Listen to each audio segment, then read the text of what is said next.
Yeah. Yes, yes, because this is also, I mean, and there's, we're very fortunate to have such a large and strong cast today. And so it's even more important that you do your, to turn yourself off when you're not on. And in any event, let us begin with all's well that ends well, unless any other questions, queries. Let us then begin. Because Brian, your camera is still on. All right, so I'm just going to deactivate this. Okay, well, so, oh yeah. So, sorry. All right then, so All's Well That Ends Well by William Shakespeare. Actus primus, scena prima. Enter young Bertram, Count of Russillian, his mother, and Helena, Lord Lefew, all in black. I'm delivering my son from the Iberia's second husband. And I am going, madam, weep over my father's death anew, but I must attend his majesty's command, to whom I am now in ward, ever in subjection. You shall find of the king a husband, madam, use or a father. He that sojournally is at all times good, must of necessity hold his virtue to you, whose worthiness would stir it up where it wanted, rather than lack it where there is such abundance. What hope is there of his majesty's amendment? He hath abandoned the physicians, madam, under whose practices he hath persecuted time with hope, and finds no other advantage in the process, but only the losing of hope by time. This young gentlewoman had a father. Oh, that had, how sad a passage 'tis, whose skill was almost as great as his honesty, and it stretched so far. Would have made nature immortal, and death should have play for lack of work. What for the king's sake he were living, I think it would be the death of the king's disease. How call you the man you speak of, madam? He was famous during his profession, and it was his great right to be so. Gerard de Narbonne. Oh, he was excellent indeed, madam. The king very lately spoke of him admiringly and mourningly. He was skillful enough to have lived still, if knowledge could be set up against mortality. What is it, my good lord, the king languishes of? A fistula, my lord. I've not heard of it before. I would it were not notorious. Was this gentlewoman the daughter of Gerard de Narbonne? His sole child, my lord, and bequeathed to my overlooking. I have those hopes of her good, that her education promises her disposition she inherits, which makes fair gifts fairer. For where an unclean mind carries virtuous qualities, their commendations go with pity. They are virtues and traitors too. In her they are the better for their simpleness. She derives her honesty and achieves her goodness. Your commendations, madam, get from her tears. It's the best brine a maiden can season her praise in. The remembrance of her father never approaches her heart, but the tyranny of her sorrows takes all livelihood from her cheek. No more of this. Helena, go too. No more, least it be rather thought you affect the sorrow than to have. I do affect the sorrow indeed, but I have it too. Moderate lamentation is the right of the dead. Excessive grief the enemy to the living. The living be enemy to the grief, the excess makes it soon mortal. Madam, I desire your holy wishes. How understand we that? Be thou blessed, Bertram, and succeed thy father in manners as in shape. Thy blood and virtue contend for empire in thee, and thy goodness share with thy birthright. Live all, trust a few, do wrong to none. Be able for thine enemy rather in power than use, and keep thy friend under thy own life's key. Be checked for silence, but never taxed for speech. What heaven more will that thee may furnish, and my price plucked down fall on thy head. Farewell, my lord. 'Tis an unseasoned courtier. Good my lord, advise him. He cannot want the best that shall attend his love. Heaven bless him. Farewell, Bertram. The best wishes that can be forged in your thoughts be servant to you. Be comfortable to my mother, your mistress, and make much of her. Farewell, pretty lady. You must hold the credit of your father. Oh, were that all? I think not on my father, and these great tears grace his remembrance more than those I shed for him. What was he like? I have forgotten. My imagination carries no favor in it but Bertram's. I am undone. There is no living, none, if Bertram be away. 'Twere all one that I should love a bright particular star, and think to wed it, he is so above me. In his bright radiance and collateral light must I be comforted, not in his sphere.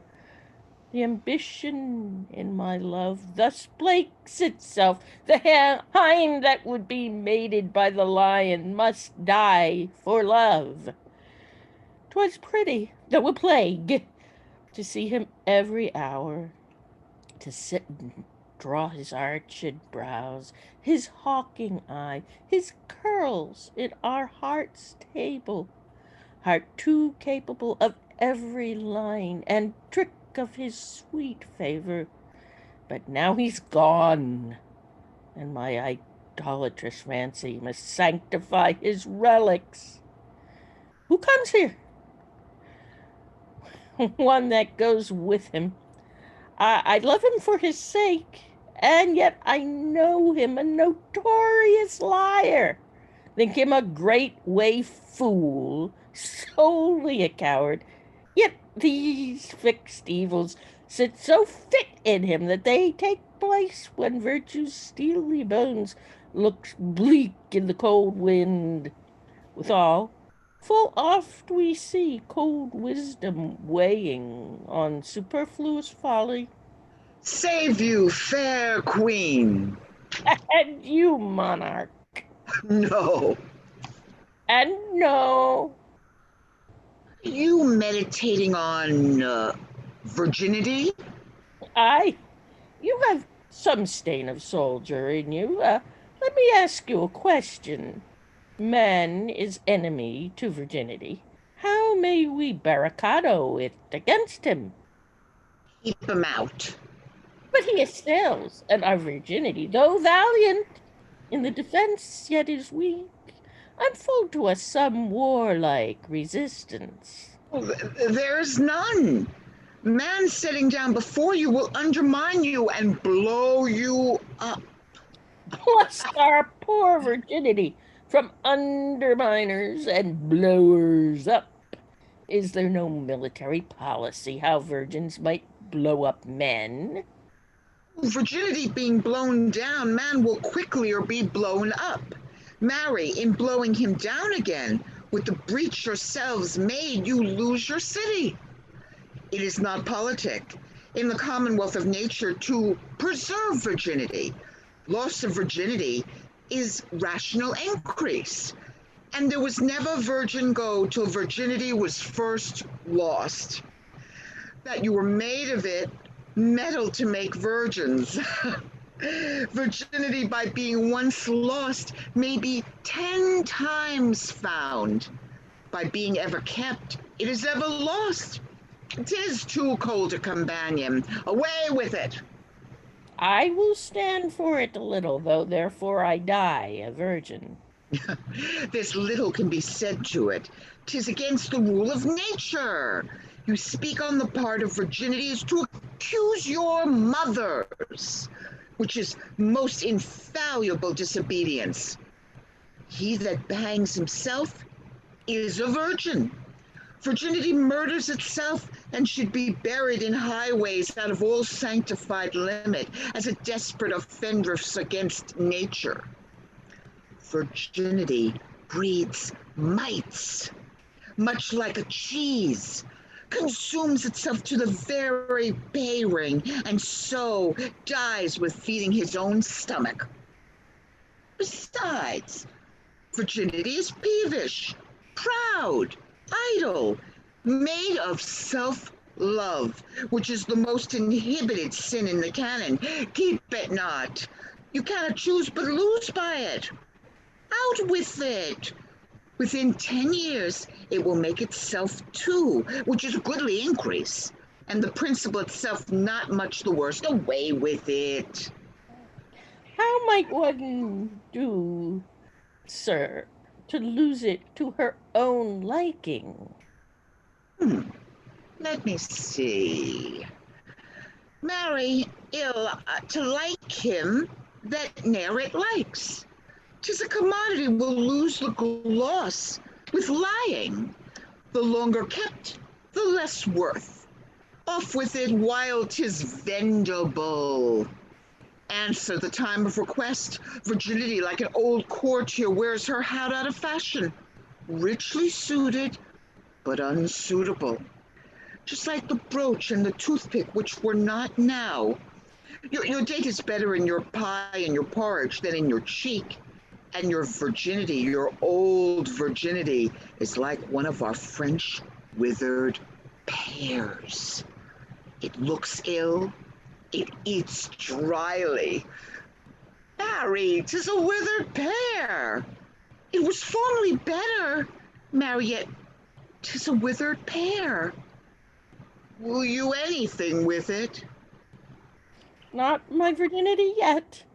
There shall your master have 1,000 loves, a mother and a mistress and a friend, a phoenix, captain and an enemy, a guide, a goddess and a sovereign, a counselor, a traitress and a dear, his humble ambition, proud humility, his jarring concord, and his discord dulcet, his faith, his sweet disaster, with a world of pretty fond adoptious Christendom that blinking Cupid gossips.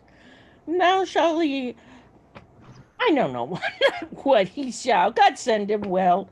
The court's a learning place, and he is one. What one in faith? That I wish well. 'Tis pity What's a pity?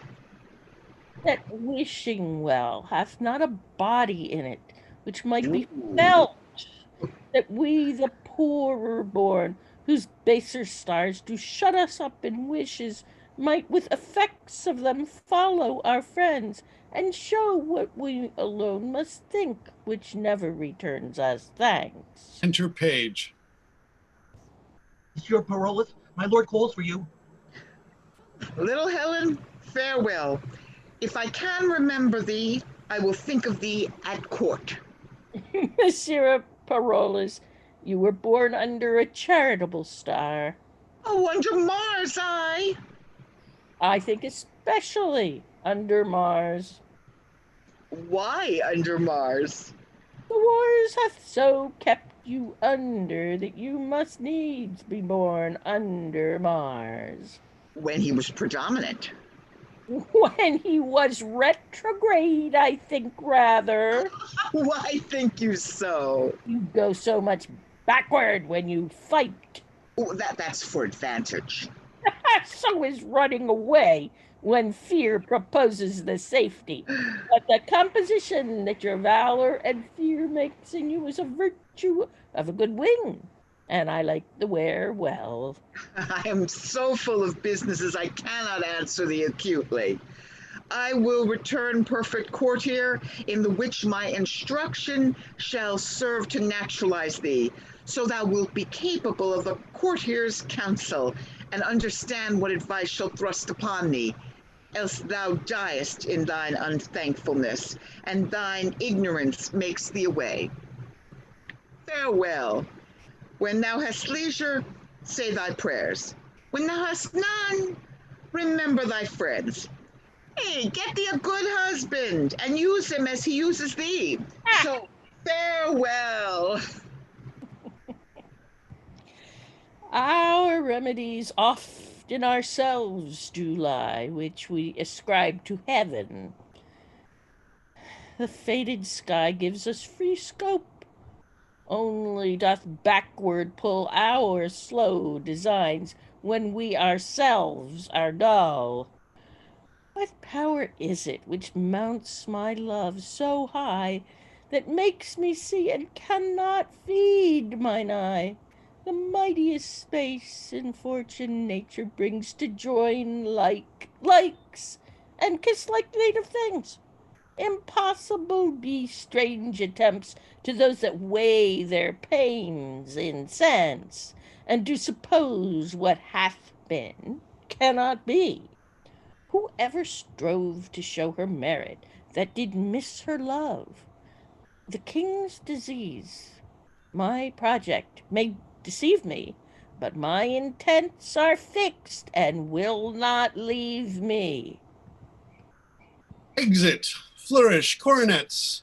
Enter the King of France, Lafeu, and others.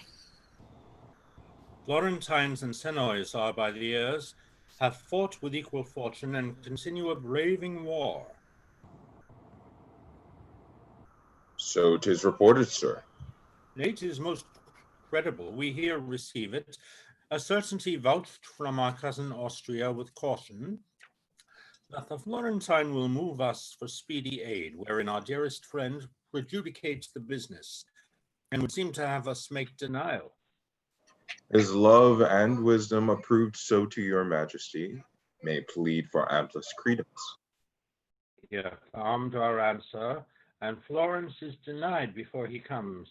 Yet for our gentlemen that mean to see the Tuscan service, freely have they leave to stand on either part. It well may serve a nursery to our gentry, who are sick for breathing and exploit. What's he comes here? It is the Count Resignon, my good lord, young Bertram. Youth, thou bear'st thy father's face. Frank nature, rather curious than in haste, hath well composed thee. Thy father's moral parts mayst thou inherit too. Welcome to Paris. My thanks and duty are your majesty's. Would I had that corporal soundness now, as when thy father and myself in friendship first tried our soldiership. He did look far into the service of the time, and was discipled of the bravest. He lasted long, but on us both did haggish age steal on, and bore us out of act. It much repairs me to talk of your good father. In his youth he had the wit which I can well observe today in our young lords, but they make jest to their own scorn, return to them unnoted, ere they can hide their levity and honor.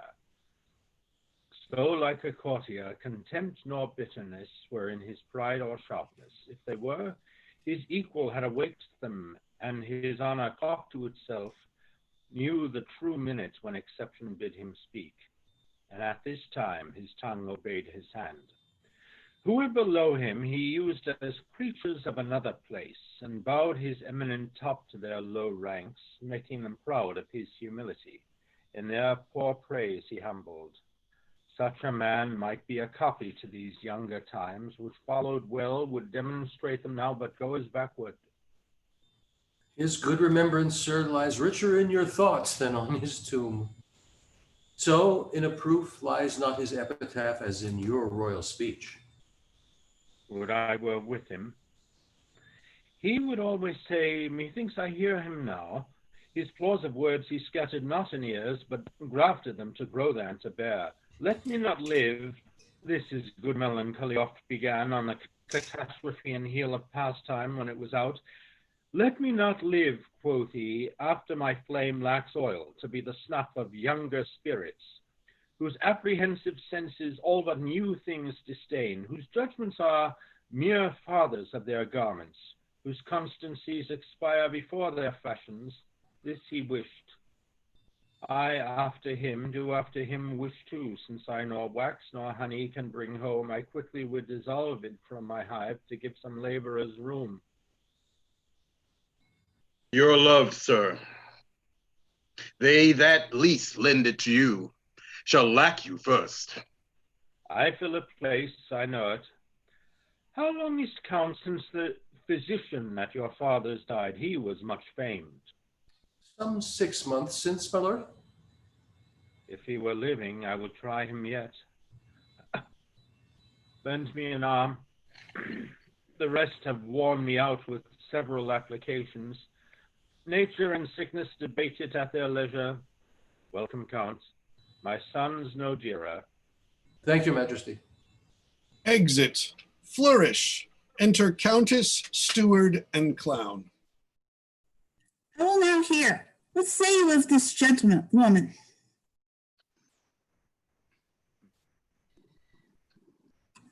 Madam, the care I have had to even your content, I wish might be found in the calendar of my past endeavors.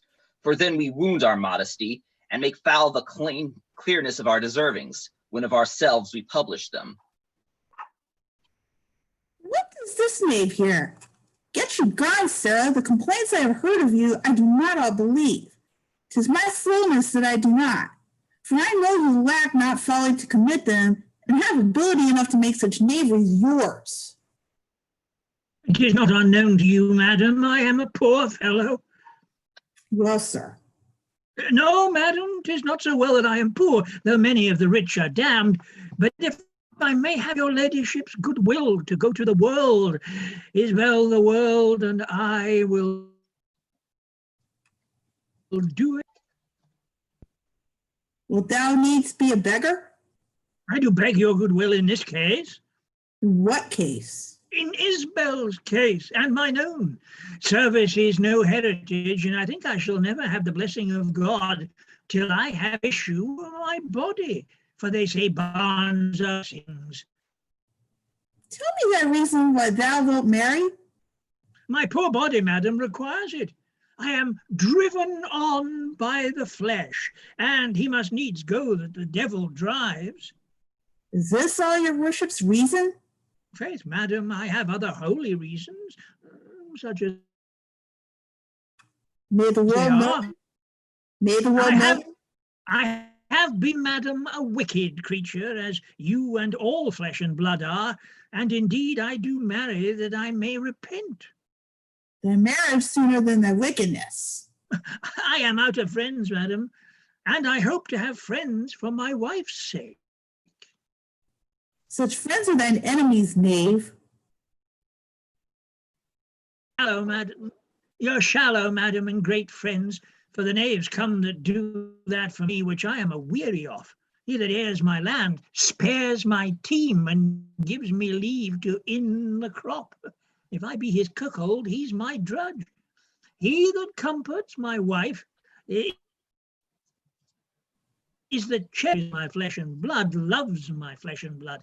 He that loves my flesh and blood is my friend. Ergo, he that kisses my wife is my friend. If men could be contented to be what they are, there were no fear in marriage. For young Charbon the Puritan and old Poysham the Papist, how somehow their hearts are severed in religion, their heads are both one. They may jewel horns together like any deer of the herd. Wilt thou ever be a foul mouth and calumnious knave? Prophet I, madam, and I speak the truth the next way, for I the ballad will repeat, which men full true shall find. Your marriage comes by destiny, your cuckoo sings but kind. Get you gone, sir. I'll talk with you more anon. May it please you, madam, that he bid Helen come to you, of her I am to speak. Sir, I'll tell my gentlewoman I would speak with her. Helen, I mean. Was this fair face the cause, quoth she? Why the Grecians sacked Troy? Fond done, fond was this King Priam's joy. With that she sighed as she stood. Bis, and gave this sentence then, among 9 bad, if one be good. Among 9 bad, if one be good, there's yet one good in 10. What? 1 good in 10? You corrupt the song, Sarah. One good woman in 10, madam, which is a purifying song. Would God would serve the world so all the year. We'd find no fault with the tithe woman if I were the parson. 1 in 10, quoth her? And we might have a good woman born, but o'er every blazing star, or at an earthquake, 'twould mend the lottery well. A man may draw his heart out ere a pluck one. You'll be gone, Sir Knave, and do as I command you. That man should be at woman's command, and yet no hurt done. Though honesty be no Puritan, yet it will do no hurt. It will wear the surplice of humility over the black gown of a big heart. I am going forsooth. The business is for Helen to come hither. Exit. Well now, I know, madam, you love your gentlewoman entirely. faith I do. Her father bequeathed her to me, and she herself without other advantage. May lawfully make title to as much love as she finds.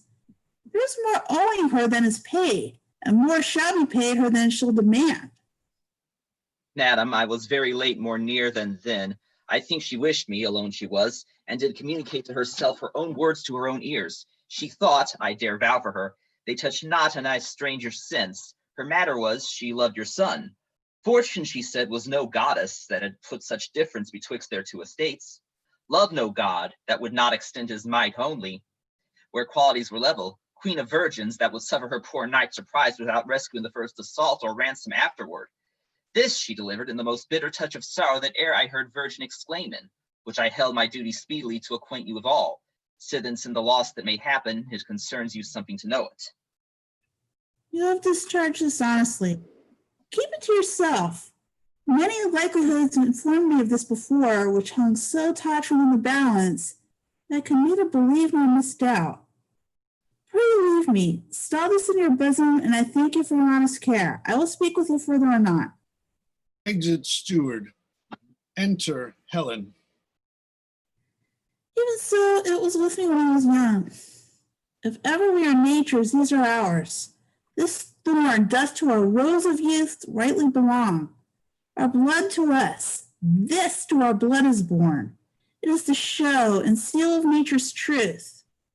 Where low strong passion is impressed in youth. By our remembrances of days foregone, such were our faults. For then we thought them none. Were I is sick on it, I observe her now.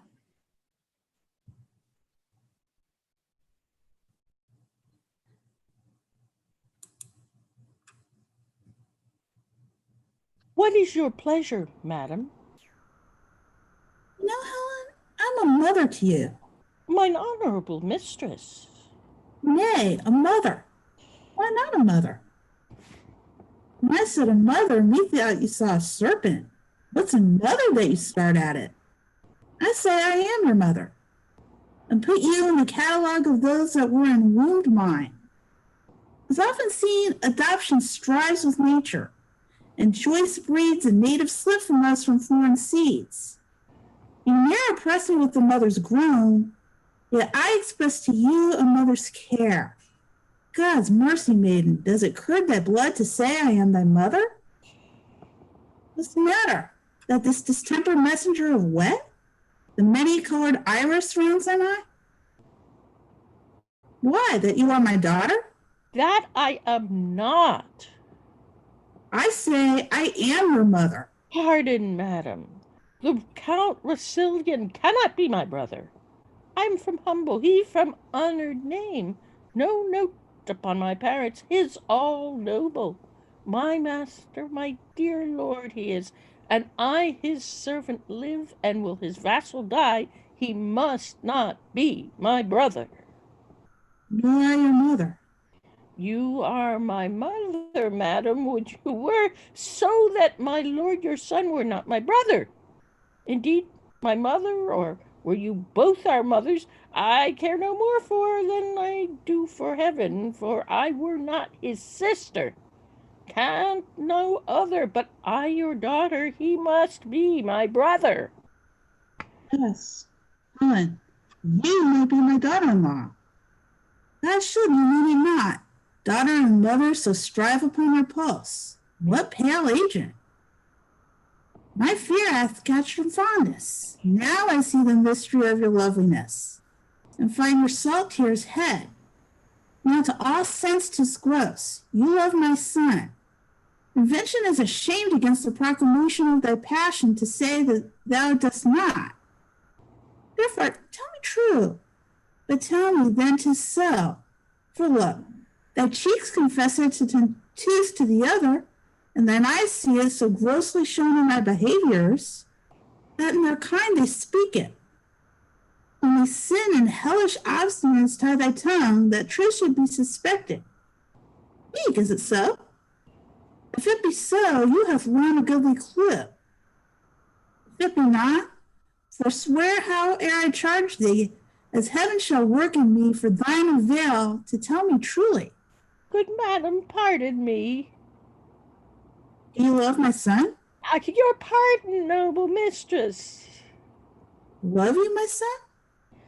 Do not you love him, madam? Go not about. My love hath in your bond whereof the world takes note. Come, come, disclose the state of your affection. For your passions have to the full appeached. Then I confess here on my knee, before high heaven and you, that before you and next unto high heaven I love your son. My friends were poor but honest, so's my love. Be not offended, for it hurts not him that he is loved of me. I follow him not by any token of presumptuous suit, nor would I have him till I deserve him, nor never know how that desert should be. I know I love in vain, strive against hope, yet in this captious and intemperable sieve I still pour in the waters of my love, and lack not to lose still. Thus Indian-like religious in mine error, I adore the sun that looks upon his worshipper, but knows of him no more. My dearest madam, let not your hate encounter with my love for loving where you do. But if yourself, whose aged honor cites a virtuous youth, did ever, in so true a flame of liking, wished chastely and loved dearly, that your Diane was both herself and love, oh, then give pity to her whose state is such, that cannot choose but lend and give where she is sure to lose, that seeks not to find that her search implies, but riddle-like lives sweetly where she dies.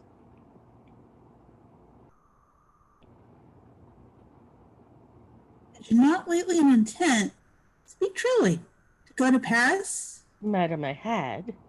Wherefore? Tell true. I will tell truth. By grace itself, I swear.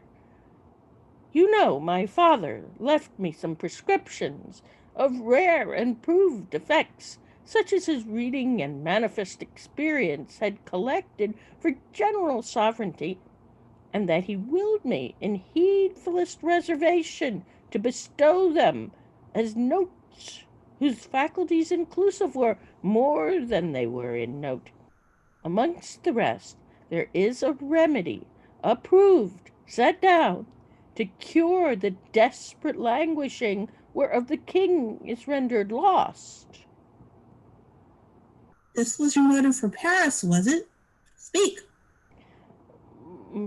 My lord, your son, made me to think of this. Else Paris and the medicine and the king had, from the conversation of my thoughts, happily been absent then. But think you, Helen, if you should tender your supposed aid, he will receive it? Isn't he and his physicians are of a mind? He that they cannot help him, they that they cannot help. How shall we credit a poor, unlearned virgin when the schools invalid of their doctrine have left off the danger to itself? There's something in it more than my father's skill, which was the greatest of his profession, that his good receipt shall for my legacy be sanctified by the luckiest stars in heaven. And would your honor but give me leave to try success, I venture the well-lost life of mine on his grace's cure by such a day, an hour. Dost thou believe it? Ay, madam, knowingly. Why, Helen, thou shalt have my leave and love, queens in attendance, and my love and greetings to those in mine in court. I'll stay at home and praise God's blessing into thy attempt. Be gone tomorrow and be sure of this. What I can help thee to, thou shalt not miss. Exeunt. Actus secundus. Enter the king with diverse young lords taking leave for the Florentine war. Count Rosilian and Paroles flourish coronets. Farewell, young lords. These warlike principles do not throw from you, and you, my lords, farewell. Share the advice betwixt you. If both gain, all the gift doth stretch itself as 'tis received, and it is enough for both.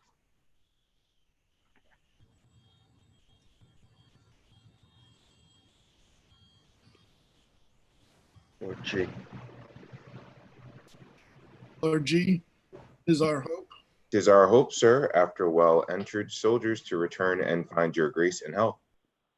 No, no, it cannot be.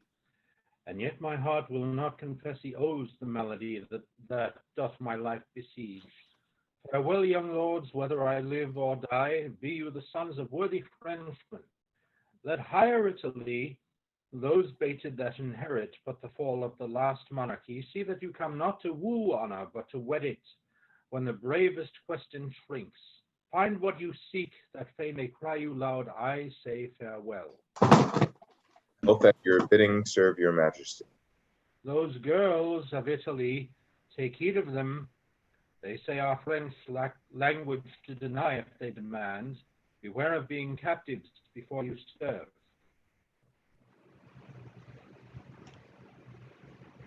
Oh.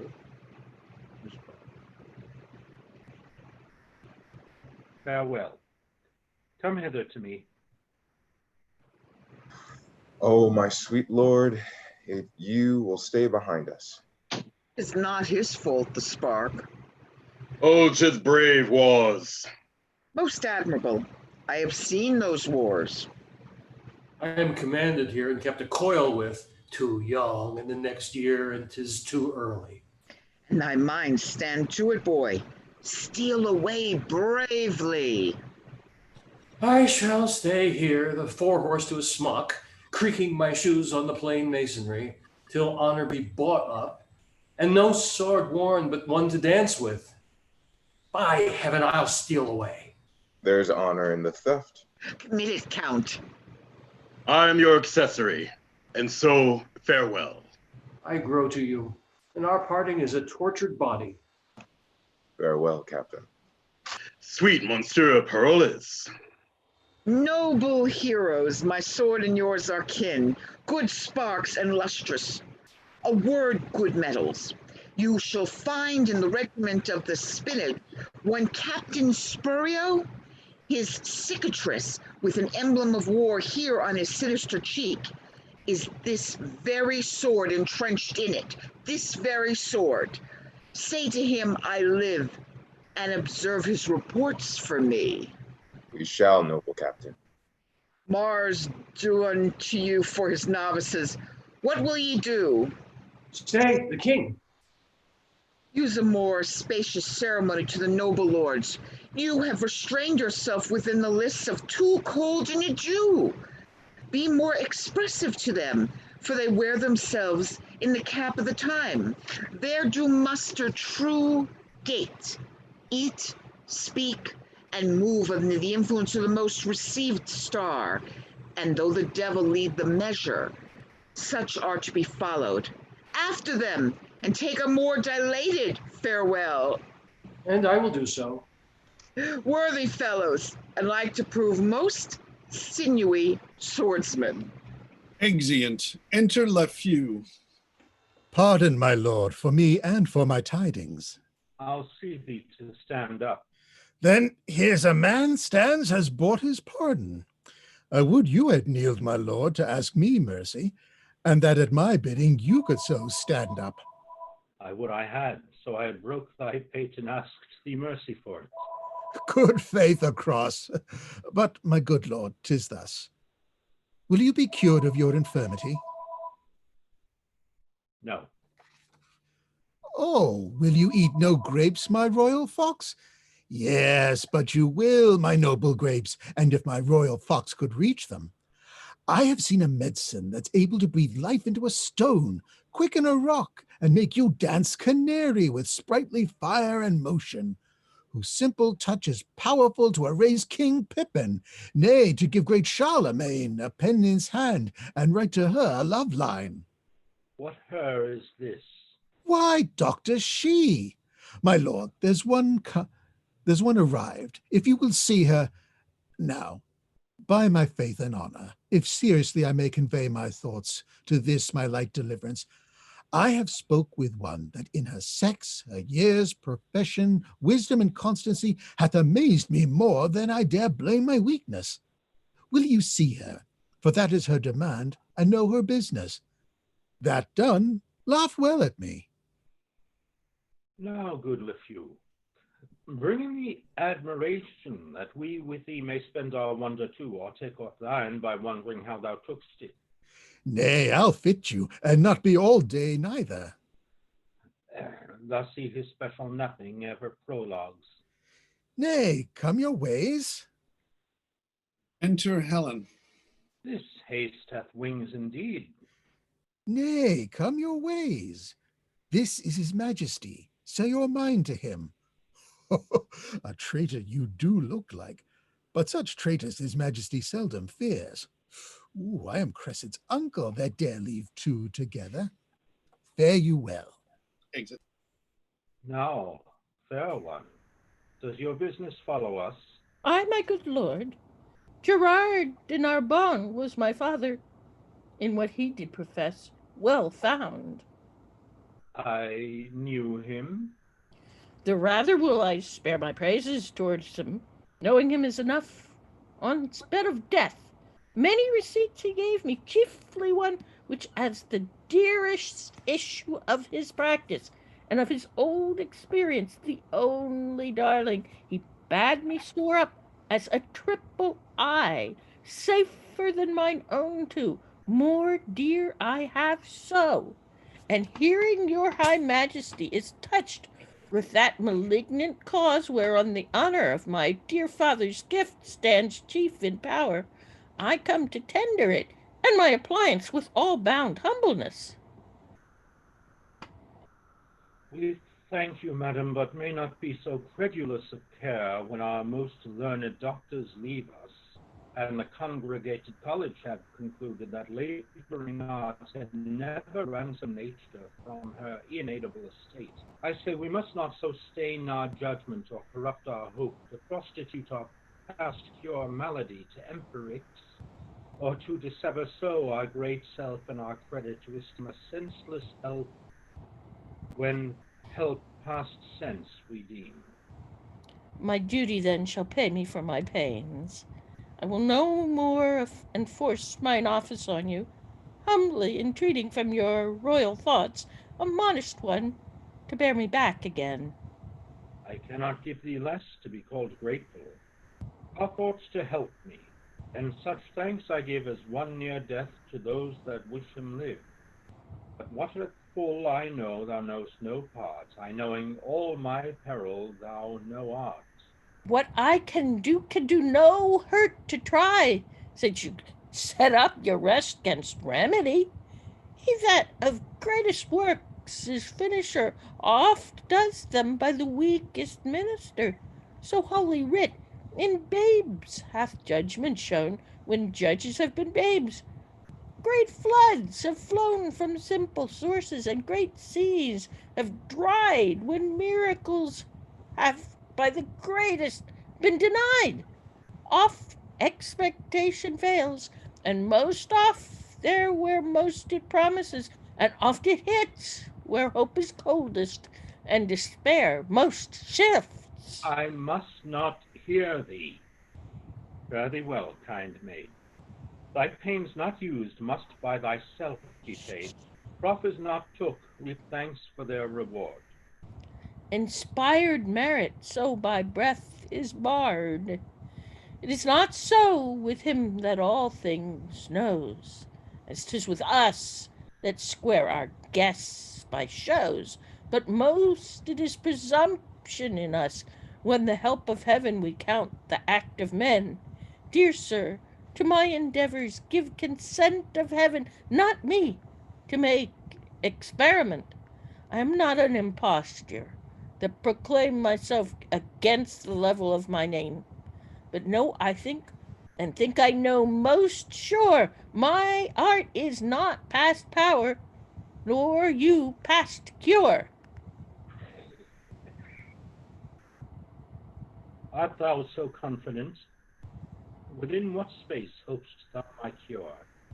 The greatest grace, lending grace, ere twice the horses of the sun shall bring their fiery torture, his diurnal ring, ere twice in Mark an occidental damp, moist Hesperus hath quenched her sleepy lamp, of 24 times the pilot's glass hath told the thieves' minutes, how they pass. What is infirm from your sound parts shall fly, health shall live free, and sickness freely die. Upon thy certainty and confidence, what darest thou venture? Tax of impudence, a strumpet's boldness, a divulged shame, traduced by odious ballads, my maiden's name, seared otherwise, no worse of worse extended, with vilest torture, let my life be ended. Methinks in thee some blessed spirit doth speak his powerful sound within an organ weak. And what impossibility would slay in common sense, sense saves another way. Thy life is dear. For all that life can rate worth, name of life in thee hath estimate. Youth, beauty, wisdom, courage, all that happiness and prime can happy call. Thou this to hazard needs must intimate skill infinite, or monstrous desperate. Sweet practicer, thy physic I will try, that ministers thine own death if I die. If I break time, or flinch in property of what I spoke, unpitied let me die, and well deserved. Not helping, death's my fee, but if I help, what do you promise me? Make thy demand. But will you make it even? Aye, by my sceptre and my hopes of help. Then shalt thou give me, with thy kingly hand, what husband in thy power I will command. Exempted be from me the arrogance to choose from forth the royal blood of France, my low and humble name to propagate with any branch or image of thy state, but such a one thy vassal, whom I know is free for me to ask thee to bestow. Here is my hand. The premises observed, thy will by my performance shall be served. Go make the choice of thy own time, for I thy resolved patience on thee still rely. More should I question thee, and more I must, though more to know could not be more to trust. From whence thou camest thou tended on, but rest unquestioned welcome, and undoubted blessed. Give me some help here, ho! If thou proceed as high as word, my deed shall match thy deed. Flourish, exit, enter Countess and Clown.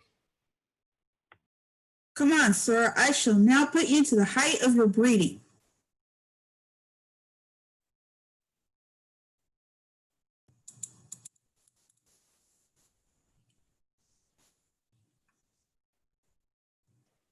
Clown, Angus. I will show myself highly fed and lowly taught. I know my business is but to the court. To the court. But what place make you special when you put off that with such contempt, but to the court? Truly, madam, if God hath lent a man any manners, he may easily put it off the court. He that cannot make a leg, put off's cap, kiss his hand and say nothing, has neither leg, hands, lip, nor cap, and indeed such a fellow, to say precisely, were not for the court, but for me. I have an answerable men. Marion, that's a bountiful answer that fits all questions. It is like a barber's chair that fits all buttocks. The pin buttock, the quatch buttock, the brawn buttock, or any buttock. Will your answer, sir, fit to all questions? As fit as 10 groats is for the hand of an attorney, as your French crown for your taffety punk, as Tibbs rush for Tom's forefinger, as a pancake for Shrove Tuesday, a Morris for May Day, as the nail to his hole, the cuckold to his horn, as a scolding queen to a wrangling knave, as the nun's lip to the friar's mouth, nay, as the pudding to his skin. Have you, I say, an answer of such fitness for all questions? From below your duke to beneath your constable, I will fit any question. There must be an answer of most monstrous size that must fit all demands. But a trifle neither in good faith. The learned should speak truth of it. Here it is, and all that belongs. Ask me if I am a courtier. It shall do you no harm to learn. To be young again if we could. I won't be a fool in question, hoping to be the wiser by your answer. I pray you, sir, are you a courtier? Oh, Lord, sir, there's a simple putting off. More, 100 of them. Sir, I am a poor friend of yours that loves you. Oh, Lord, sir, thick. Spare me not. I think, sir, you can eat none of this homely meat. Oh, Lord, sir, nay, put me to it, I warrant you. You were lately whipped, sir, as I think. Oh, Lord, sir, spare me not. Do you cry, oh, Lord, sir, at your whipping, and spare not me? Indeed, your oh, Lord, sir, is very sequent to your whipping. You would answer very well to a whipping if you were but bound to it. I never had worse luck in my life in my oh, Lord, sir. I see things may serve, but not serve ever. Haply the noble housewife with the time to entertain it with so merrily with a fool. Oh, Lord, sir, why, that serves well again. And then, sir, to your business. Give Helen this, and urge her to a present answer back. Commend me to my kinsman and my son. This is not much. Not much commendation to them. Not much employment for you, you understand me? Oh, most fruit I am before my legs. Haste you again. Exeunt. Enter Count.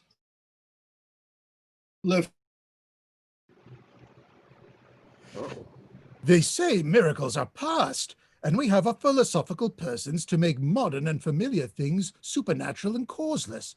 Hence it is that when we make trifles of terrors, ensconcing ourselves into seeming knowledge, when we should submit ourselves in an unknown fear.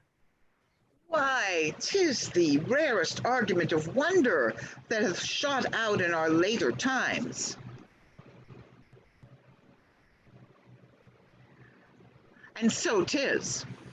To be relinquished of the artists. So let's say both of Galen and Paracelsus. Of all the learned and authentic fellows. Right, so I say. That gave him out incurable. Why, there 'tis, so say I too. Not to be helped. Right, as 'twere a man assured of enough. Uncertain life and sure death. Just as you say, so would I have said. I may truly say it is a novelty to the world. It is indeed, if you will have it in showing, you shall read in it what you shall call there. A showing of a heavenly effect in an earthly actor. That's it. I would have said the very same. Why, your dolphin is not lustier. For me, I speak in respect. Nay, 'tis strange, 'tis very strange.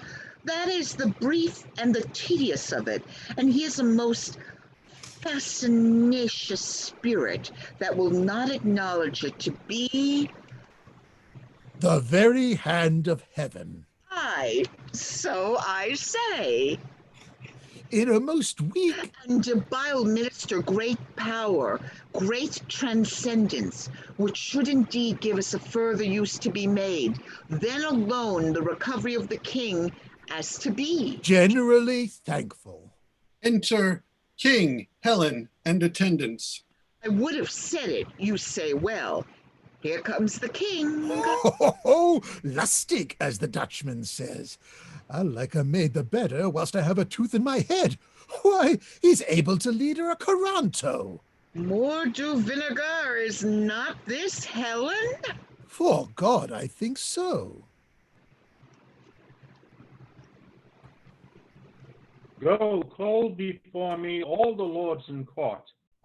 Sit, my preserver, by thy patient's side, and with this healthful hand whose banished sense thou hast repealed, a second time receive the confirmation of my promised gift, which but attends thy naming. Enter 3 or 4 Fair lords. maids, send forth thine eye. This youthful parcel of noble bachelors stand at my bestowing, or whom both sovereign power and father's voice I have to use. Thy frank election make thou hast power to choose, and they none to forsake. To each of you, one fair and virtuous mistress. Fall, fail, when love please, marry to each but one. I'd give Bay Kirtle and his furniture my mouth no more were broken than these boys, and writ as little beards. Peruse them well. Not one of those but had a noble father. She addresses her steward. Gentlemen, heaven hath through me restored the king to health. We understand it, and thank heaven for you. I'm a simple maid, and therein wealthiest that I protest. I simply am a maid. Please it your majesty, I've done already. The blushes in my cheeks thus whisper me, we blush, that thou shouldst choose but be refused. Let the white death sit on thy cheek forever. We'll ne'er come there again. Make choice and see who shuns thy love, shuns all his love in me. Now, Diane, from thine altar do I fly, and to imperial love, that God most high, do my sighs stream. Sir, will you hear my suit? And grant it.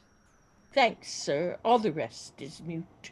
I had rather be in this choice than throw Ames ace for my life.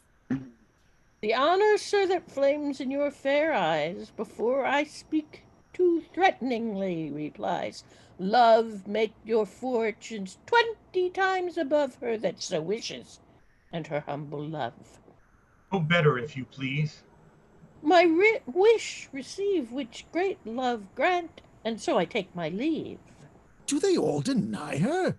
And they were sons of mine, I'd have them whipped, or I would send them to the Turk to make eunuchs of. Be not afraid that I your hand should take. I'll ne'er do you wrong for your own sake. Blessing upon your vows, and in your bed find fairer fortune, if you ever wed. These boys are boys of ice. They'll none of her. Sure they're bastards to the English. The French ne'er got 'em. You are too young, too happy, and too good to make yourself a son out of my blood. Fair one, I think not so. Oh, there's one grape yet. I'm sure thy father drunk wine. But if thou be'st not an ass, I'm a youth of 14. I have known thee already. I dare not say I take you, but I give me and my service, ever whilst I live, into your guiding power. This is the man. Why then, young Bertram, take her, she's thy wife. My wife, my liege? I shall beseech your highness in such business, give me leave to use the help of mine own eyes. Knowest thou not, Bertram, what she has done for me? Yes, my good lord, but never hoped to know why I should marry her. Thou knowest she has raised me from my sickly bed.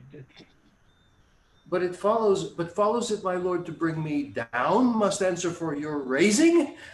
I know her well. She had her breeding at my father's charge. A poor physician's daughter, my wife? Disdain rather corrupt me forever. 'Tis only title thou disdainst in her, the which I can build up. Strange is it that our bloods of colour, weight, and heat poured all together would quite confound distinction, yet stands off in differences so mighty. If she be all that is virtuous, save what thou dislikest, a poor physician's daughter, thou dislikest a virtue for the name, but do not so. From lowest place whence virtuous things proceed, the place is dignified by the doer's deed. Where great addition swells, and virtue none, it is a dropseed honor.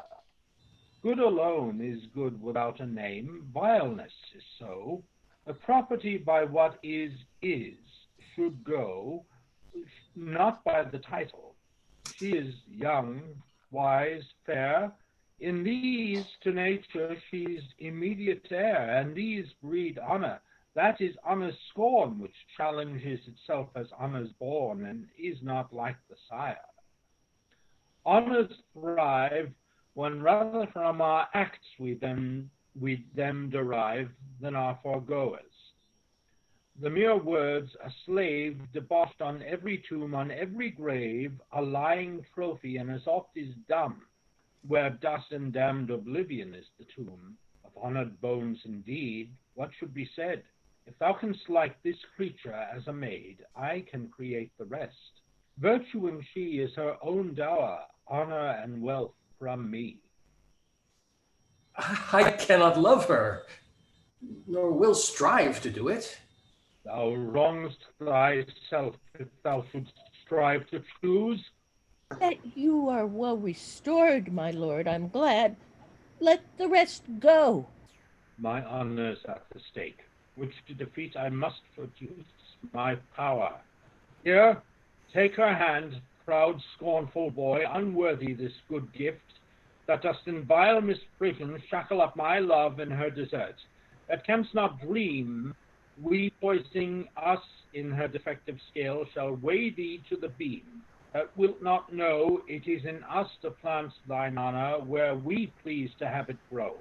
Check thy contempt, obey our will which travails in thy good, believe not thy disdain, but presently do thine own fortunes that obedience right, which both thy duty owes and our power claims. For I will throw thee from my care forever into the staggers and the careless lapse of youth and ignorance, both my revenge and hate loosing upon thee in the name of justice without all terms of pity. Speak thine answer. Pardon, my gracious lord, for I submit my fancy to your eyes when I consider what great creation and what dole of honor flies where you bid it. I find that she, which late was in my nobler thoughts most base, is now the praised of the king, which who so ennobled is as 'twere born so. Take her by the hand, and tell her she is thine, to whom I promise account of poise, if not to thy estate, a balance more replete. I take her hand. Good fortune, and the favour of the king smile upon this contract, whose ceremony shall seem expedient on the now born brief, and be performed tonight. The solemn feast shall more attend upon the coming space, expecting absent friends. As thou lovest her, thy love's to me religious, else does err. Exeunt. Paroles and LeFew stay behind, commenting of this wedding.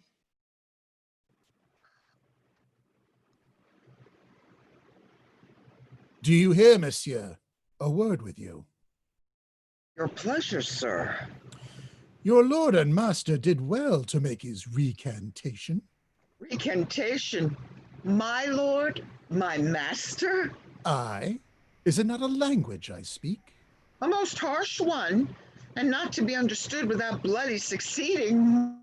My master? Are you companion to the Count Rousillon? To any count, to all counts, to what is man? To what is Count's man? Count's master is of another style. You are too old, sir. Let me satisfy you. You are too old. I must tell thee, Sarah, I write man, to which title age cannot bring thee. What? I dare too well do. I dare not do. I did think thee for two ordinaries to be a pretty wise fellow. Thou didst make tolerable vent of thy travels, it might pass. Yet the scarfs and the bannerets about thee did manifoldly dissuade me from believing thee a vessel of too great a burden. I have now found thee. When I lose thee again, I care not. Yet art thou good for nothing but taking up, and that thou art scarce worth. Hadst thou not the privilege of antiquity upon thee? Do not plunge thyself too far in anger, lest thou hasten thy trial, which if, Lord have mercy on thee for a hen, so, my good window of lettuce, fare thee well. Thy casement I need not open, for I look through thee. Give me thy hand. My lord, you give me most egregious indignity. I, with all my heart, and thou art worthy of it. I have not, my lord, deserved it. Yes, good faith, every dram of it, and I will not spare thee a scruple. Well, I shall be wiser. Even as soon as thou canst, for thou hast to pull at a smack of the contrary. If ever thou beest bound in thy scarf and beaten, thou shalt find what it is to be proud of thy bondage. I have a desire to hold my acquaintance with thee, or rather my knowledge, that I may say in the default, he is a man I know. My lord, you don't do me most insupportable vexation. I would it were hell pains for thy sake, and my poor doing eternal. For doing, I am past, as I will by thee, in what motion age will give me leave. Well, thou hast a son should take this disgrace off me, scurvy old, filthy, scurvy lord. I must be patient. There is no fettering of authority. I'll beat him by my life if I can meet him with any convenience, and he were double and double a lord. I'll have no more pity of his age than I would have I'll beat him, and if I had but meet him again. Enter a few. Sirrah, your lord and master's married. There's news for you. You have a new mistress. I most unfeignedly beseech your lordship to make some reservation of your wrongs. He is my good lord, whom I serve above, is my master. Who? God? Aye, sir. The devil it is, that's thy master. Why dost thou garter up thy arms of this fashion? Dost make hose of thy sleeves? Do other servants so? Thou would best set thy lower part where thy nose stands. By mine honor, if I were but 2 hours younger, I'd beat thee. Methinks thou art a general offense, and every man should beat thee. I think thou wast created for men to breed themselves upon thee. This is hard and undeserved measure, my lord. Go to, sir. You were beaten in Italy for picking a kernel out of a pomegranate. You are a vagabond and no true traveler. You are more saucy with lords and honorable personage than the commission of your birth and virtue gives you heraldry. Tch, you're not worth another word, else I'd call you knave. I leave you. Exit. Enter Count Rassillion. Good, very good. It is so then. Good, very good. Let it be concealed a while. Undone and forfeited to cares forever. Oh, what's the matter, sweetheart?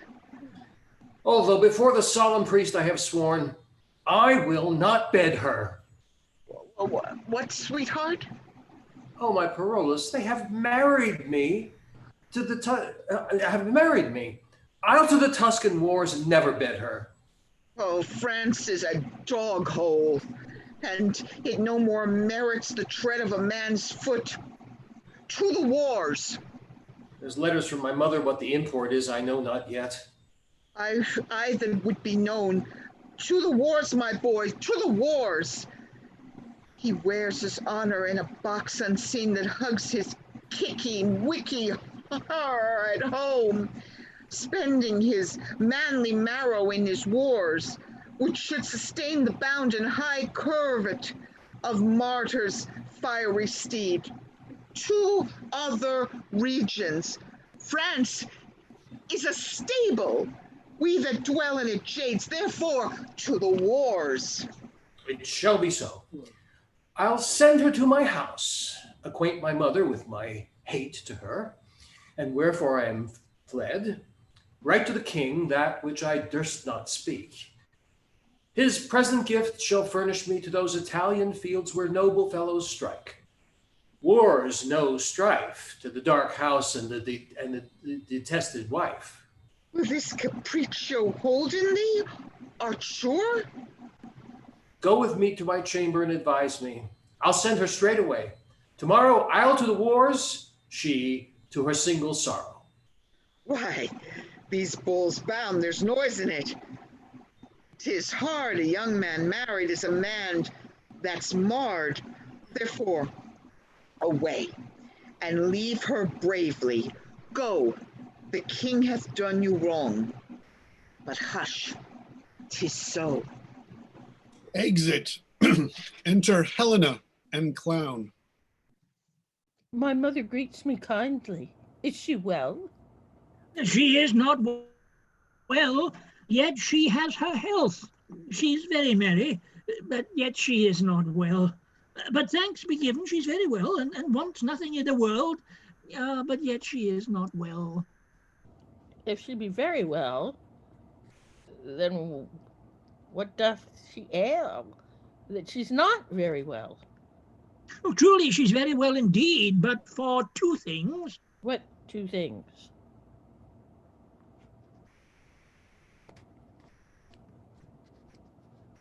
Oh, one, that she's not in heaven, where the gods send her quickly. The other, that she's in earth, from whence God... Enter Parolles. Bless you, my fortunate lady. I hope, sir, I have your goodwill to have mine own good fortune. You had my prayers to lead them on and to keep them on. Have them still. Oh, my knave, how does my old lady? So that you had her wrinkles and I her money, I would say she did as you say. I say nothing. Marry, you are the wiser man, for many a man's tongue shakes out his master's undoing. To say nothing, to do nothing, to know nothing, and to have nothing is to be a great part of your title, which is within a very little of nothing. Way, thou art a knave. Oh, you should have said sir before a knave. Thou'rt a knave. That's before me, thou'rt a knave. This has been truth, sir. Oh, too. Thou art a witty fool. I have found thee. Oh, did you find me in yourself, sir? Or were you taught to find me? The search, sir, was profit. Much fool may you find in you, even to the world's pleasure and the increase of laughter. A good knave in faith and well fed. Madam, my lord will go away tonight. A very serious business calls on him. The very prerogative and right of love, which as your due time claims, he does acknowledge, but puts it off to a compelled restraint, whose want and whose delay it's strewed with sweets, which they distill now in the curbed time, to make the coming hour o'erflow with joy and pleasure drown the brim. What's his will else? That you will take your instant leave of the king and make this haste as your own good proceeding, strengthened with what apology you think may make it probable need. What more commands he? That having this obtained, you presently attend his further pleasure. In everything I wait upon his will. I shall report it so. I pray you come, sirrah.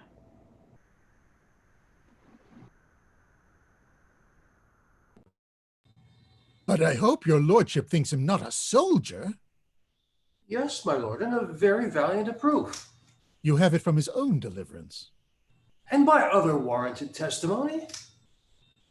Ooh, then my dial goes not true. I took this lock for a bunting.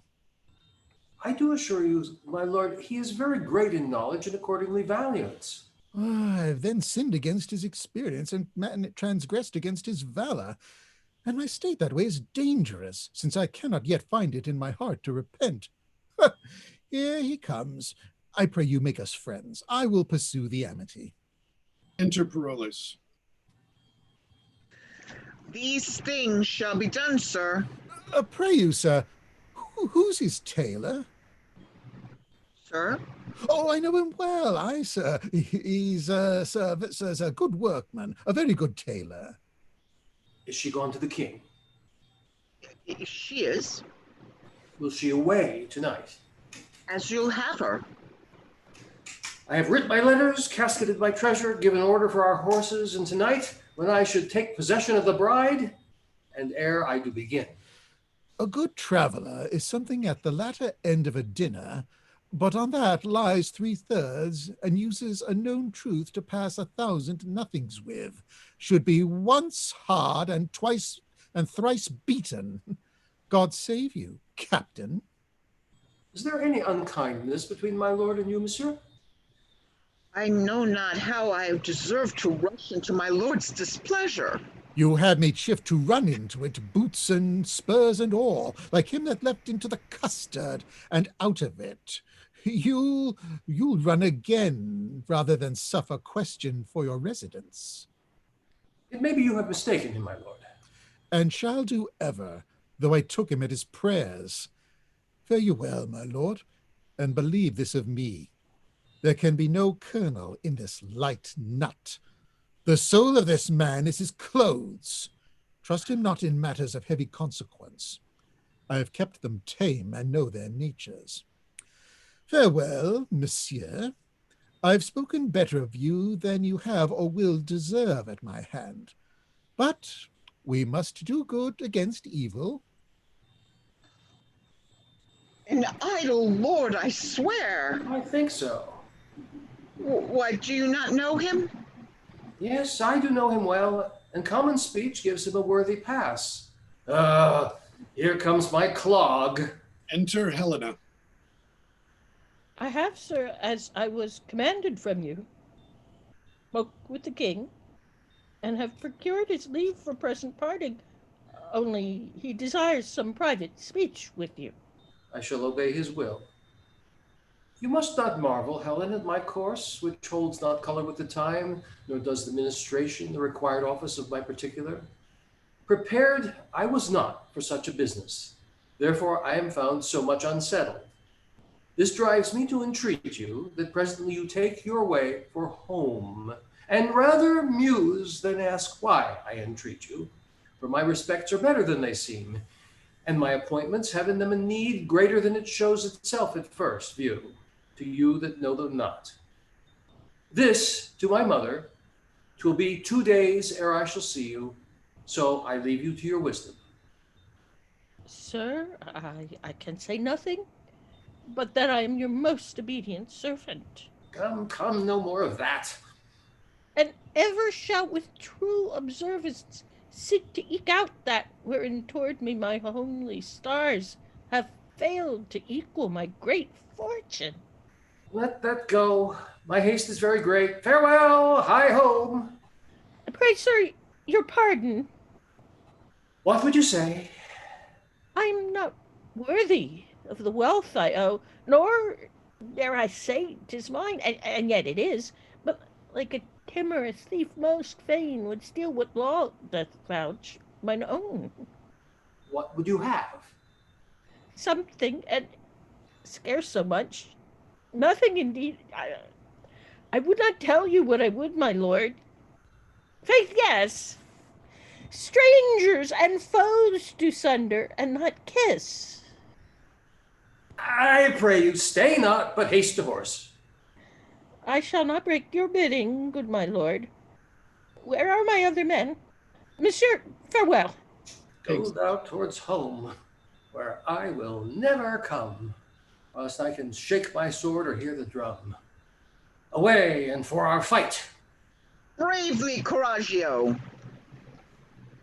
Exeunt. Actus Tertius, flourish. Enter the Duke of Florence, the two Frenchmen with a troop of soldiers. So that from point to point, now have you heard the fundamental reasons of this war, whose great decision hath much blood let forth, and more thirsts after? Holy seems the quarrel upon your grace's part, black and fearful on the. Therefore we marvel much our cousin France would in so just a business shut his bosom against our borrowing prayers. Good my lord, the reasons of our state I cannot yield, but like a common and outward man, that the great figure of a council frames by self unable motion, therefore dare not say what I think of it, since I have found myself in certain grounds to fail as often as I guess. Be it his pleasure. But I am sure the younger of our nature that surfeit on their ease will day by day come here for physic. Welcome shall they be, and all the honors that can fly from us shall on them settle.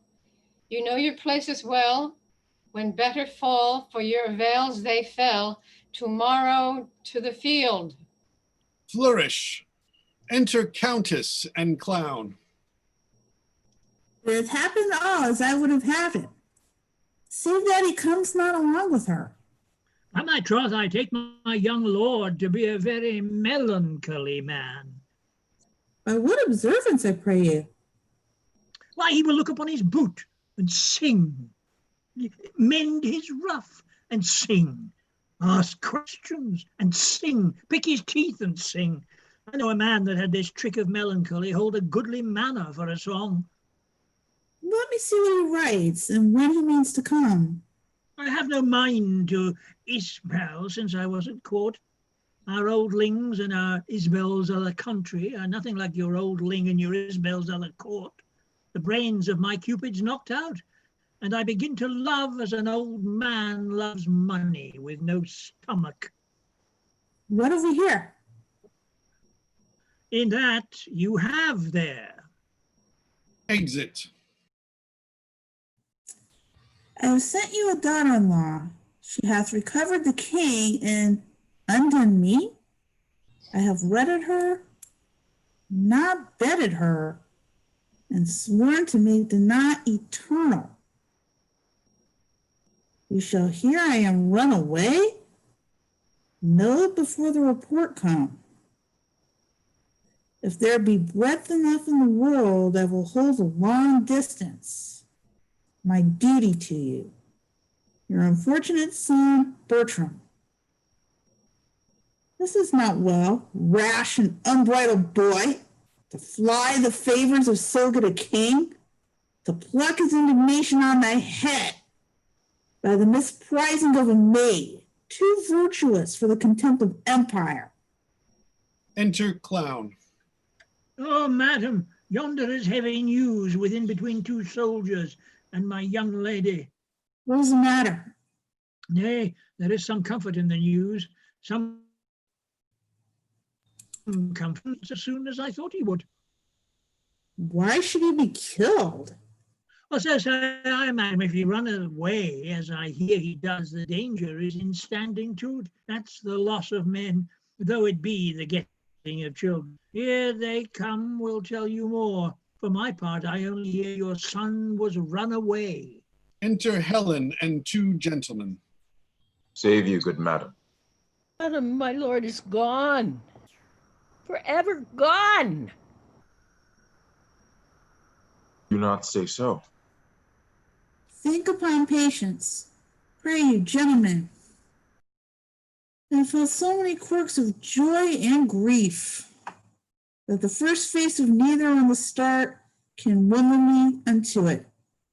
Where is my son, I pray you? Madam, he is gone to serve the Duke of Florence. We met him thitherward, for thence we came, and after some dispatch in hand at court, thither we went again. Look on his letter, madam.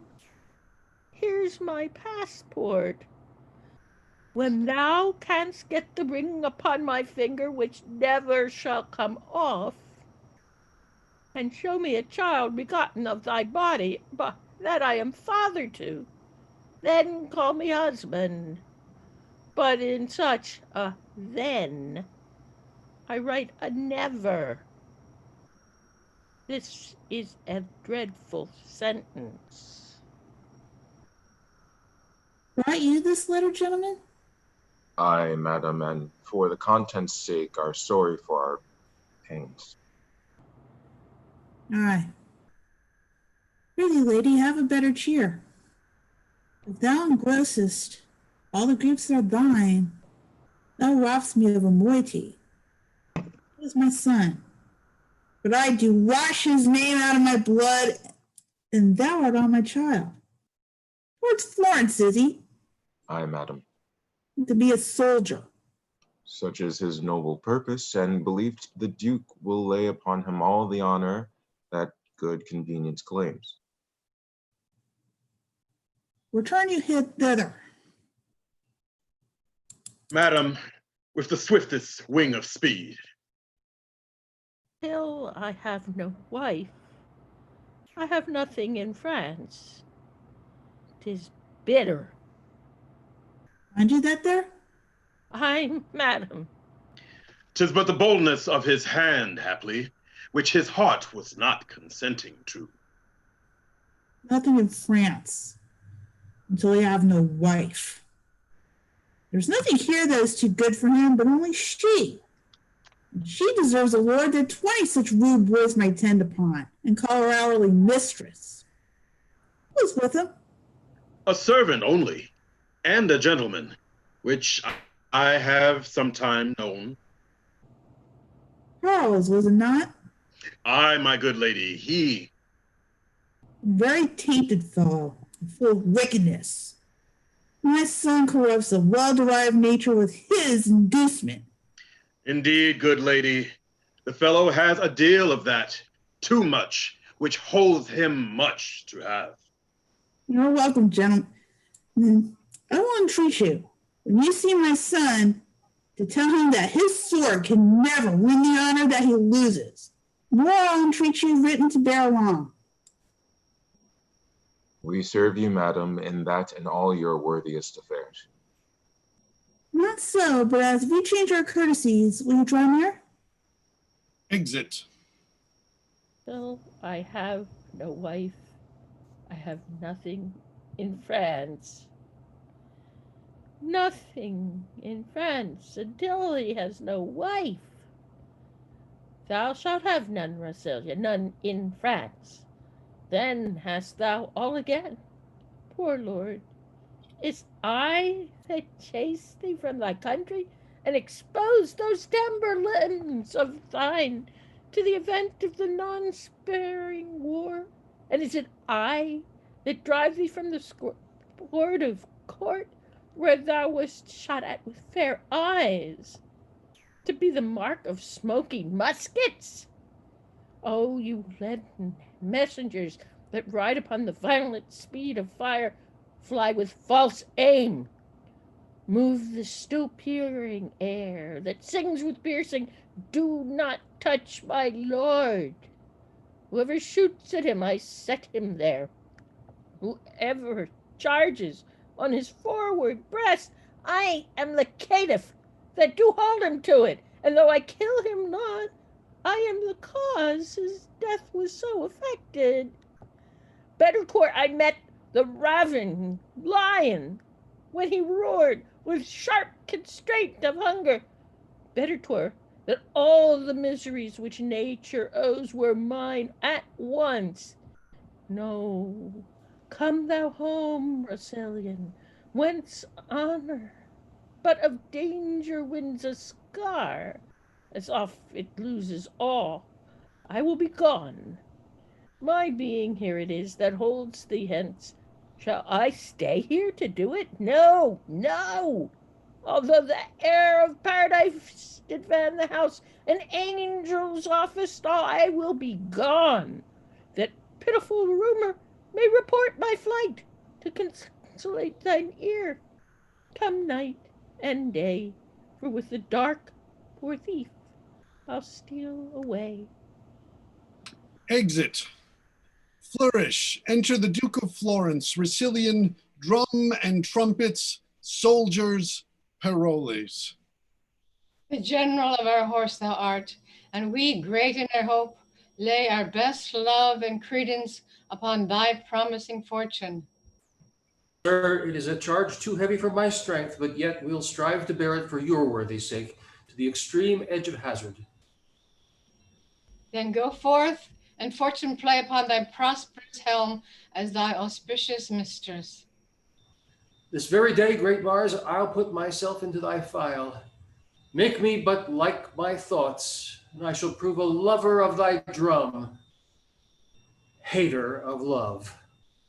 Exeunt omnes. Enter Countess and Steward. Alas, would you take the letter of her? Might you not know what she would do as she has done by sending me a letter? Read it again. St. Jaques, pilgrim.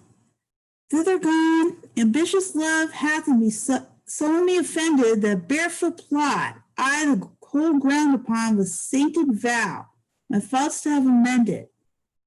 Right, that from the bloody course of war, my dearest master, your dear son, may high bless him at home in peace. Whilst I from far his name with zealous fervor sanctify. His taken labors bid him forgive. I, his despiteful Juno, sent him forth from courtly friends with camping foes to live, where death and dagger dogs the heels of worth. He is too good and fair for death, and me, who mind myself embraced to set him free. Oh, what sharp stings are in her mildest words. Ronaldo, you did never lack advice so much as letting her pass so. Had I spoke with her, I could have well diverted her intents, which thus she hath prevented. Steward? I think he would have said, pardon me, wait, madam. I got it. Okay, okay. Pardon me, madam. If I had given you this at overnight, she might have been ordained, and yet she writes pursuit would be but vain. An angel shall bless this unworthy husband, he cannot thrive. Unless her prayers, whom heaven delights to hear and loves to grant, reprieve him from the wrath of greatest justice. Right, Ronaldo, to this unworthy husband of his wife. Let every word weigh heavy of her worth, that he does weigh too light. My greatest grief.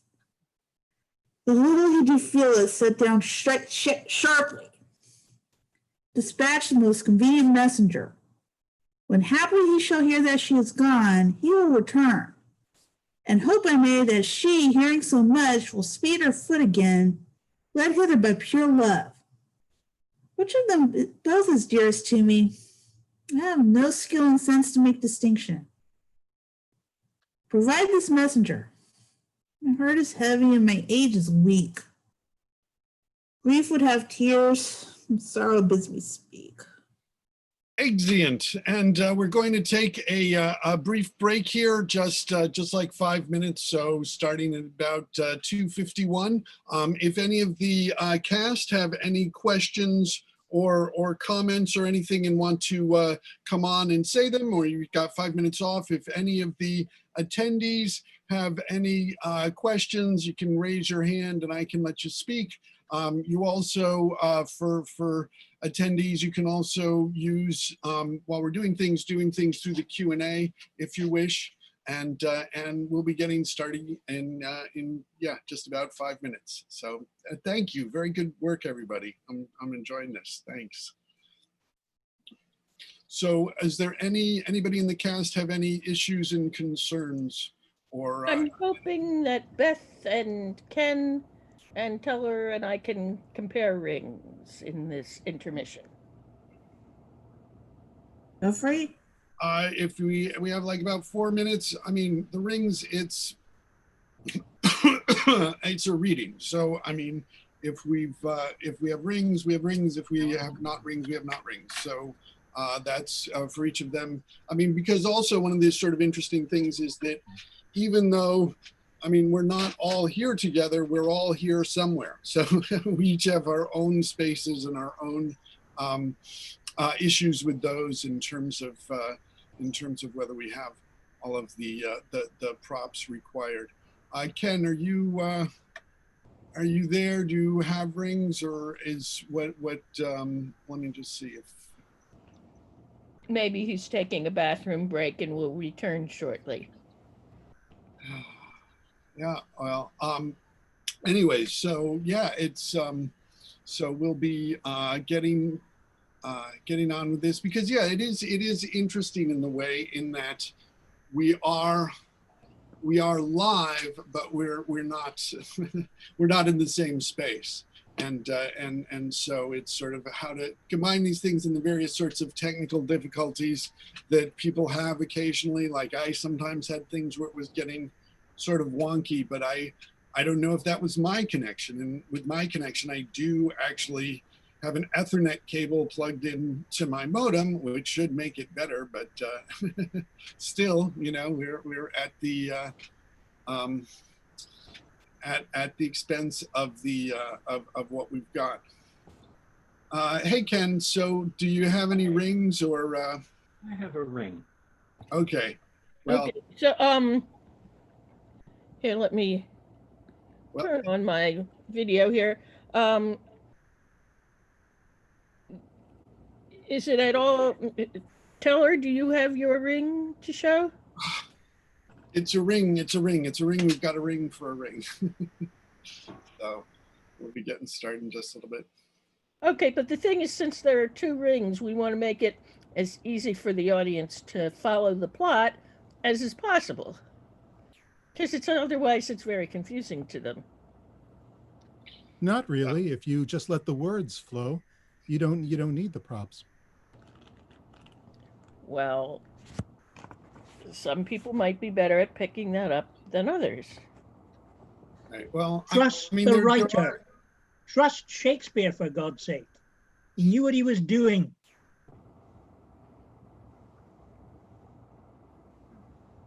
Yeah, we're having some. Yeah, it's some issues with things. Fortunate, it often seems that people have issues with video at crucial times. So, anyways, we'll be getting it's just about 2:50, so we'll be getting started in a minute. So great to see you, Beth. Good to see you. Good to see you back for the first time on online through Zoom. So you're all set up there. Beth, have you a ring? Yes, I didn't have a lot of rings, but I have one that looks like this. Looks nice. Do you have any that might be gold in nature? At this point, we have less than a minute to go. So whatever rings people have are the rings we're going with. Okay. Sorry, I didn't have any gold. I don't wear gold jewelry very often. Understood. Alrighty. So yeah, we'll be continuing on, and then also like afterwards, we can then share our thoughts. It's interesting. One of the things that I thought was rather, especially in the early scenes, how many sort of echoes there are of Hamlet in here, in terms of some specific lines, and also like both with both Helena and Bertram mourning the loss of a father. Actually, just I know this is tiny, but she does seem to be referred to. I do seem to be referred to as Helen. Practically all of the time. Yeah. Yes, it's true. So, but I think there are. It sometimes I think it's one of those things where it goes to what fits what fits the verse line. So Helen is easier than Helena in terms of two rather than three a lot of times. But any event, okay. Well, let's get started again. And now, once we've heard all of these things, our scene shifts back to Florence. A tucket far off. Enter old widow of Florence, her daughter Violenta, actually Diana, and Mariana with other citizens. Ah, nay come, for if they do approach the city, we shall lose all the sight. They say the French count has done most honorable service. It is reported that he has taken their greatest commander, and that with his own hand he slew the Duke's brother. Oh, we have lost our labor, they are gone a contrary way. Hark, they know by their trumpets. Come, let's return again, and suffice yourselves with the report of it. Well, Diana, take heed of this French earl, and honor of a maid is in her name, and no legacy is so rich as honesty. I had told my neighbor how you have been solicited by a gentleman, his companion. I know that knave. Hang him. One Parolles, a filthy officer. He is in those suggestions for the young earl. Beware of them, Diana. Their promises, enticements, oath, tokens, and all the engines of lust are not the things they go under. Many a maid had been seduced by them, and the misery is example that so terrible shrews of the rack of maidenhood cannot for all the dissuade succession, but they are limed with the twigs that threaten them. I hope I need not to advise you further, but I hope your own grace will keep you where you are, though there were no further damages, no danger known, but the modesty which is so lost. You shall not need to fear me. Enter Helen. Look, here comes a pilgrim. I know she will lie at my house. Thither they send one another. I'll question her. God save you, pilgrim. Where are you bound? Helen? You're muted, Helen. To Saint Jacques Le Grand, where do the Palmers lodge? I do beseech you. At the St. Francis, here beside the port. Is this the way? And marry it is. Hark you, they come this way. If you will tarry, holy pilgrim, but till the troops go by, I will conduct you where you shall be lodged. The rather, for I think I know your hostess as ample as myself. Is it yourself? If you shall please so, pilgrim. I thank you, and will stay upon your leisure. You came, I think, from France. I did so. Here you shall see a countryman of yours that has done worthy service. His name, I pray you? Oh, the Count Bristolion. Know you such a one? But by the ear that hears most nobly of him, his face I know not. Whatsoever he is, he's bravely taken here. He stole from France, as 'tis reported. The king had married him against his liking. Think you it is so? I surely, mere the truth, I know his lady. There is a gentleman that serves the count, reports but coarsely of her. What's his name? Monsieur Parolles.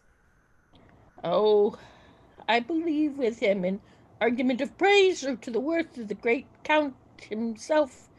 She is too mean to have her name repeated. All her deserving is a reserved honesty, and that I have not heard examined. Alas, poor lady, 'tis a hard bondage to become the wife of a detesting lord. Oh, a rich good creature, wheresoever she is, her heart weighs sadly. This young maid might do her a shrewd turn if she pleased. How do you mean? Maybe the amorous count solicits her in the unlawful purpose? He does indeed, and brokes with all that can in such a suit. corrupt the tender honor of a maid, but she is armed for him and keeps her guard in honest defense. Drum and colors. Enter Count Rasilian, Paroles, and the whole army. So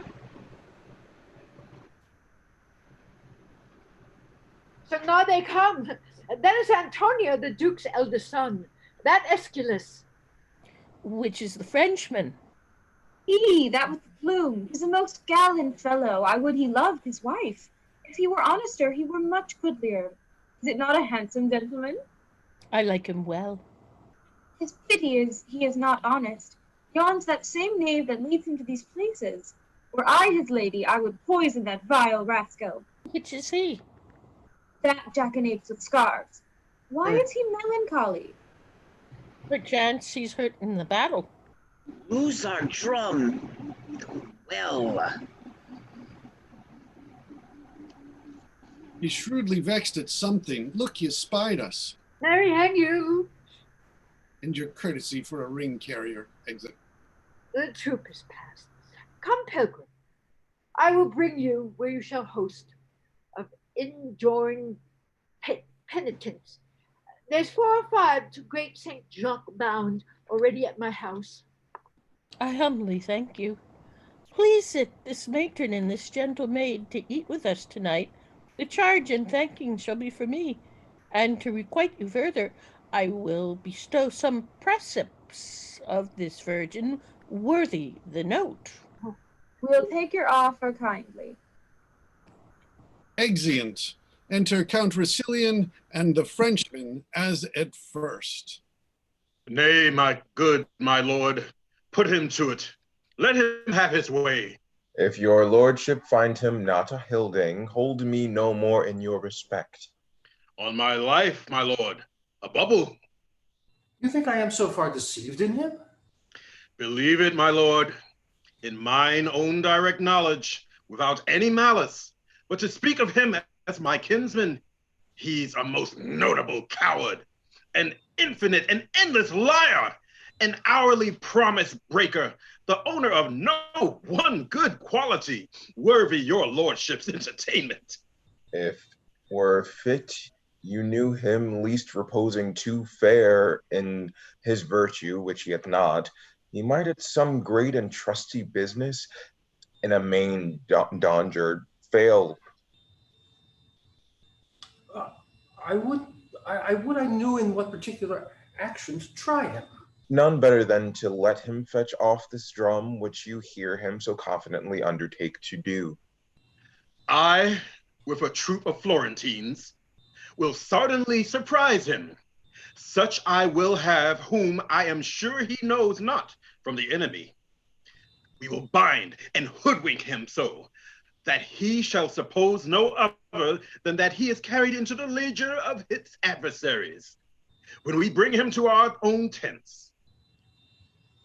But your lordship present at his examination, if he do not, for the promise of his life, and in the highest compulsion of base fear, offer to betray you, and deliver all the intelligence in his power against you, and that with the divine forfeit of his soul upon earth, oath, never trust my judgment in anything. Oh, for the love of laughter, let him fetch his drum.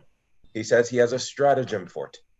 When your lordship sees the bottom of the success in it, and to what metal this counterfeit lump of ours will be melted if you give him not John Drum's entertainment, your inclining cannot be removed.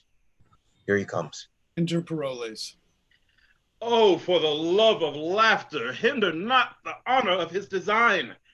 Let him fetch off his drum in any hand. Oh, now, monsieur, the drum sticks sorely in your disposition. A pox on it. Let it go. 'Tis but a drum. A drum? Is't but a drum? A drum so lost? There was excellent command to charge in with our horse upon our own wings, and to rend our own soldiers.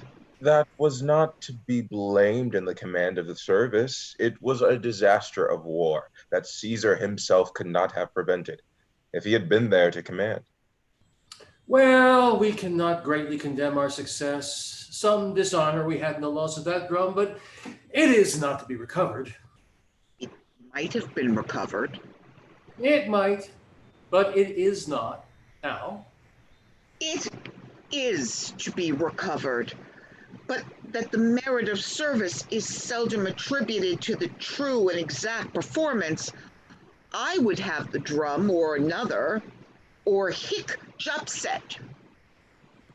Why, if you have a stomach too, monsieur, if you think your mystery and stratagem can bring this instrument of honor again into its native quarter, be magnanimous in the enterprise and go on. I will grace the attempt for a worthy exploit. If you speed well in it, the Duke shall both speak of it and extend to you what further becomes his greatness, even to the utmost syllable of your worthiness. By the hand of a soldier, I will undertake it. But you must not now slumber in it. I'll about it this evening, and I will presently pen down my dilemmas, encourage myself in any certainty, put myself into my mortal preparation, and by midnight, look to hear further from me. May I be bold to acquaint his grace that you are going about it?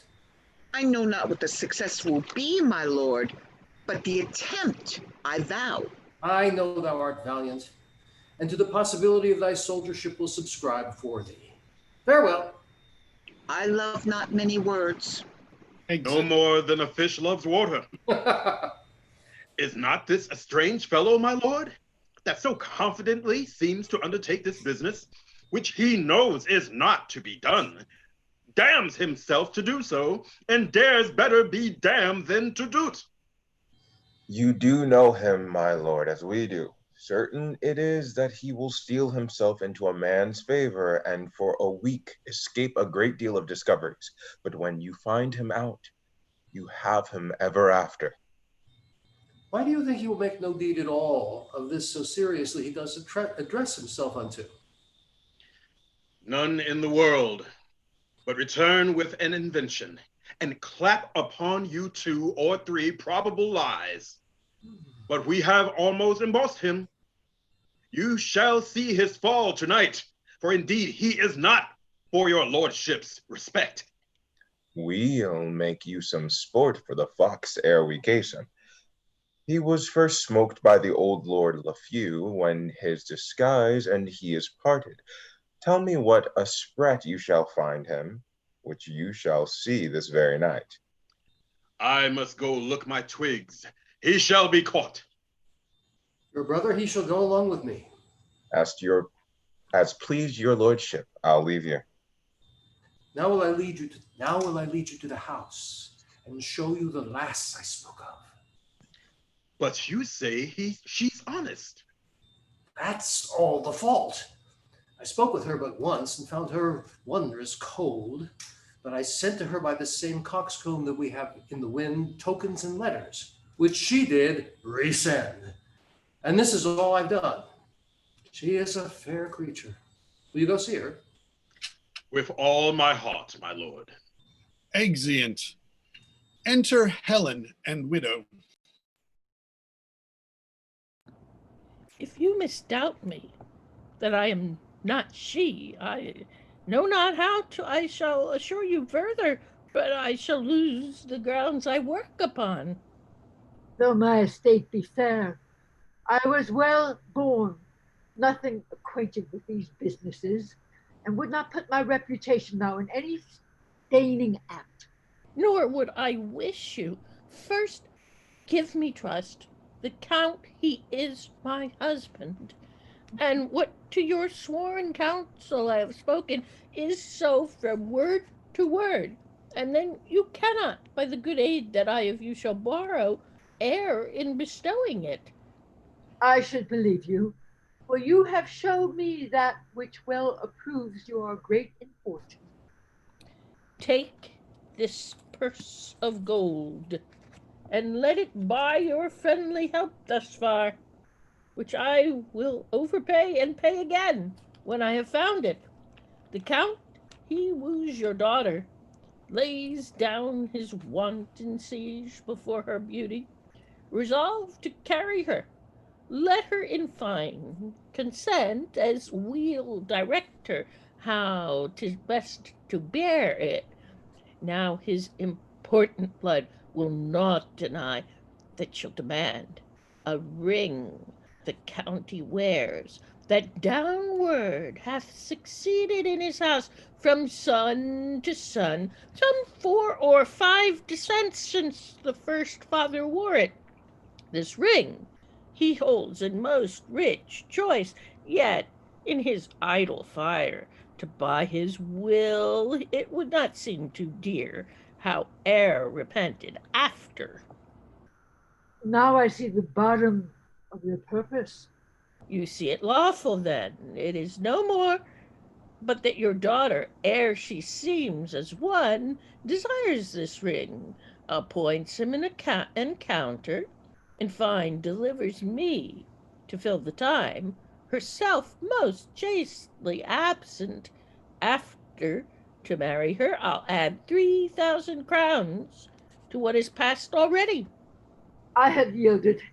Instruct my daughter how she shall persevere, that time and place with this deceit so lawful may prove coherent. Every night he comes with musics of all sorts, and songs composed to her of worthiness. If nothing speeds us to chide him from our eaves, for he persists as if his life lay on it. Why then tonight let us essay our plot, which if it speed is wicked meaning in a lawful deed, and lawful meaning in a lawful act, where both not sin and yet a sinful fact. Let's about it. Actus Quartus, enter one of the Frenchmen, or 5 or 6 other soldiers in ambush. He can come no other way but by this hedge corner. When you sally upon him, speak what terrible language you will, though you understand it not yourselves. No matter, for we must not seem to understand him, unless someone among us whom we must produce for an interpreter. Good captain, let me be the interpreter.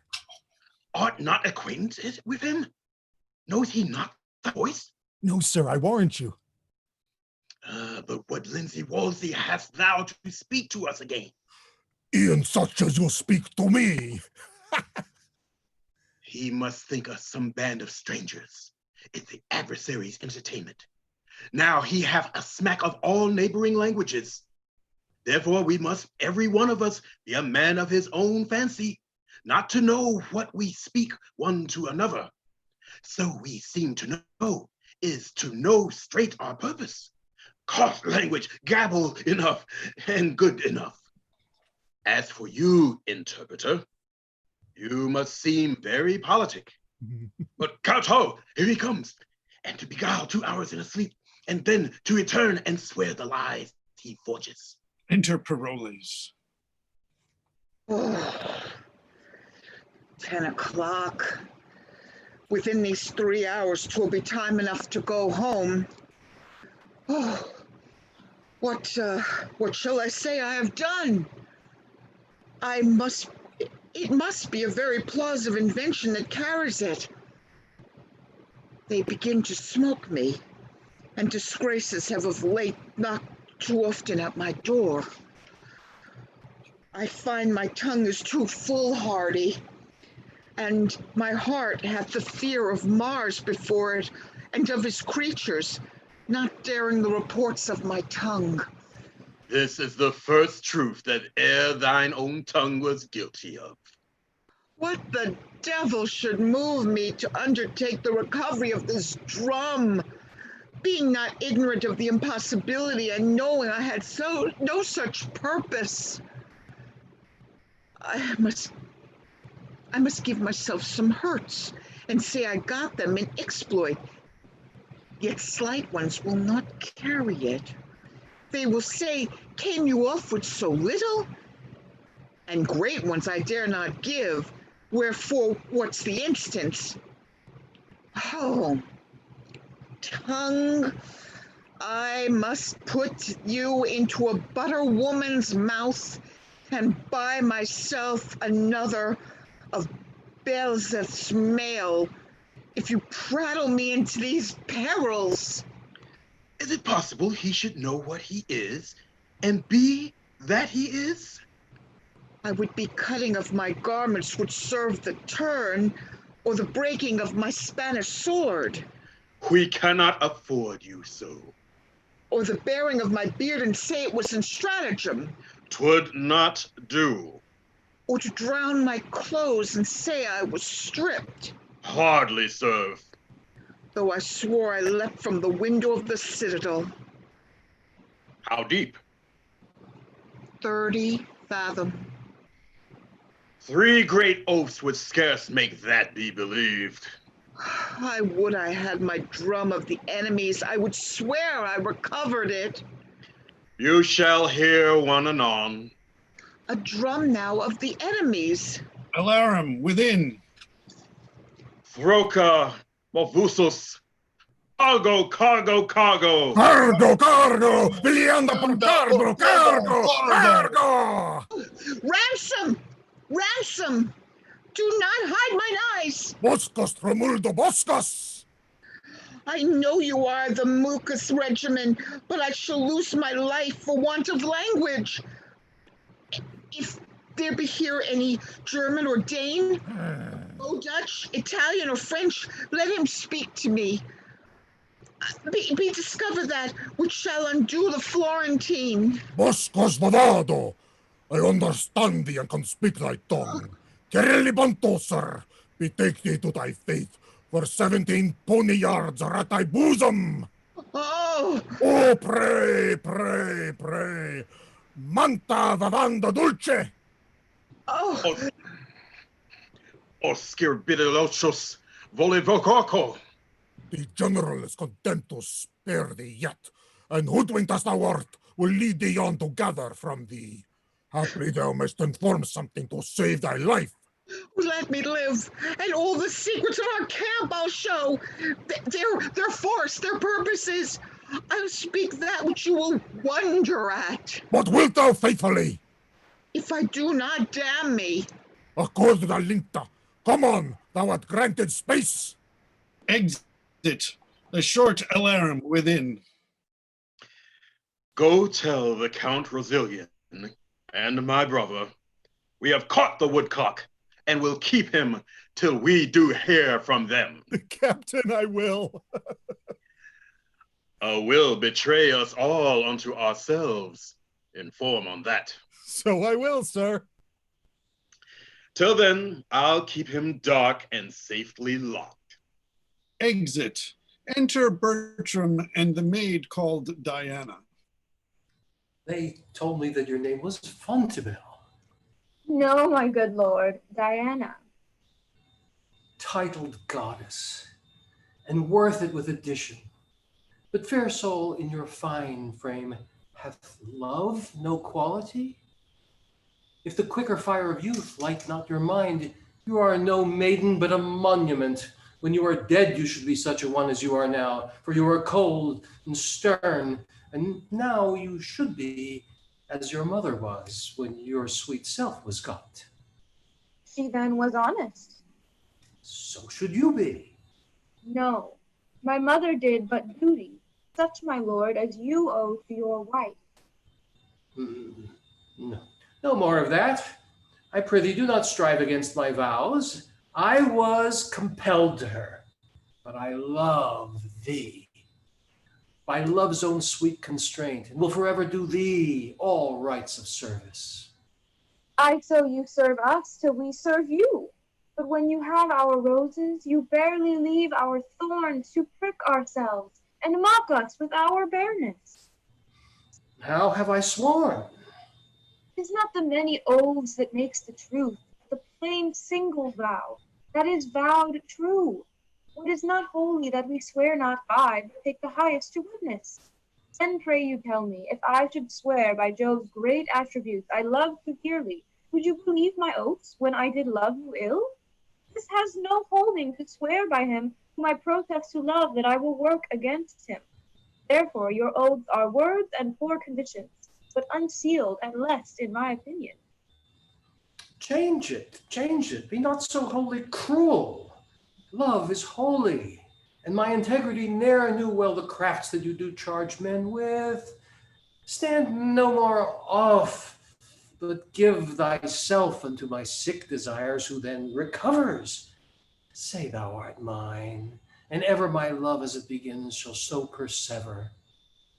I see that men make ropes in such a scar that we'll forsake ourselves. Give me that ring.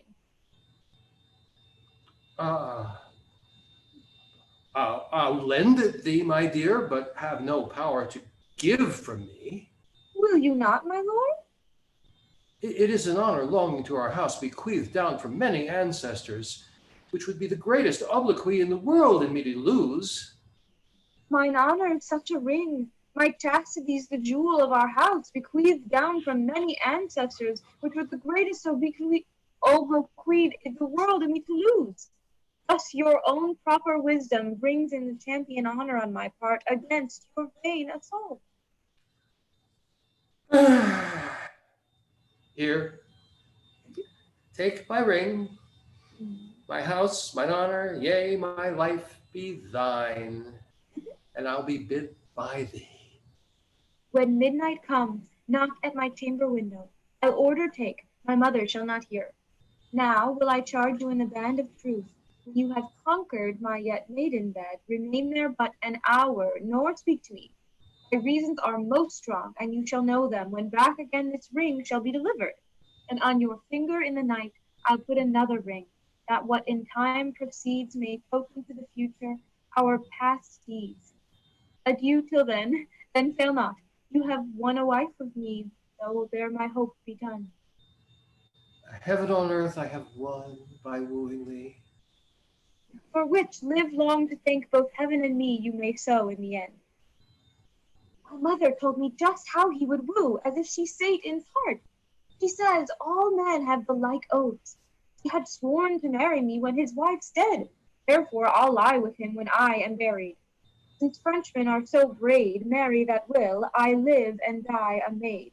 Onely in this disguise I think no sin, to cozen him that would unjustly win. Exit. Enter the French captains with some 2 or 3 soldiers.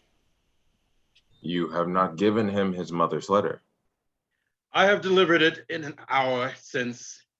There is something in it that stings his nature, for on the reading it, he changed almost into another man. He is much worthy blame laid upon him for shaking off so good a wife and so sweet a lady.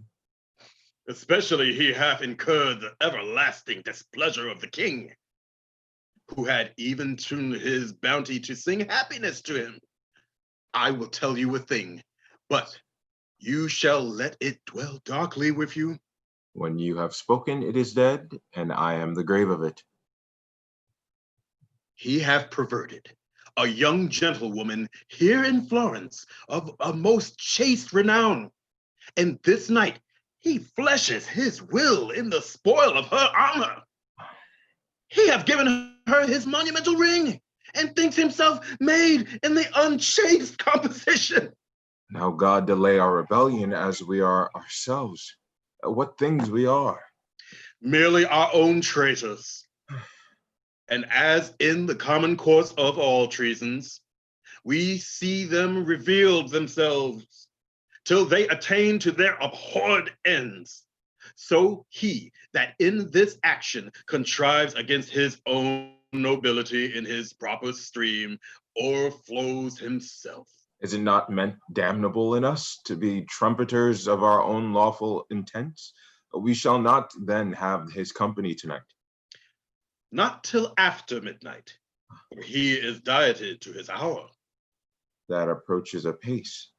I would gladly have him see his company anathemized, that he might take a measure of his own judgments, wherein so curiously he had set up this counterfeit. We will not meddle with him till he come, for his presence must be the whip of the other. In the meantime, what hear you of these wars? I hear there is an overture of peace. Nay, I assure you, a peace concluded. What will Count Rosilien do then? Will he travail higher, or return again into France? I perceive by this demand you are not altogether of his counsel. Let it be forbid, sir. So should I be a great deal of his act. Sir, his wife some 2 months since fled from his house. Her pretense is a pilgrimage to Saint Jacques le Grand, which holy undertaking with most austere sanctimony she accomplished. And there residing, the tenderness of her nature became as prey to her grief. In fine, she made a groan of her last breath, and now she sings in heaven. How is this justified? The stronger part of it by her own letters, which makes her story true, even to the point of her death. Her death itself, which could not be her office to say, is come, was faithfully confirmed by the rector of the place. Hath the count all this intelligence? Aye, and the particular confirmations point to the full arming of the verity. I am heartily sorry that he'll be glad of this. How mightily sometimes we make us comfort of our losses. And how mightily some other times we drown our gain in tears. The great dignity that his valor hath here acquired for him shall at home be encountered with a shame as ample.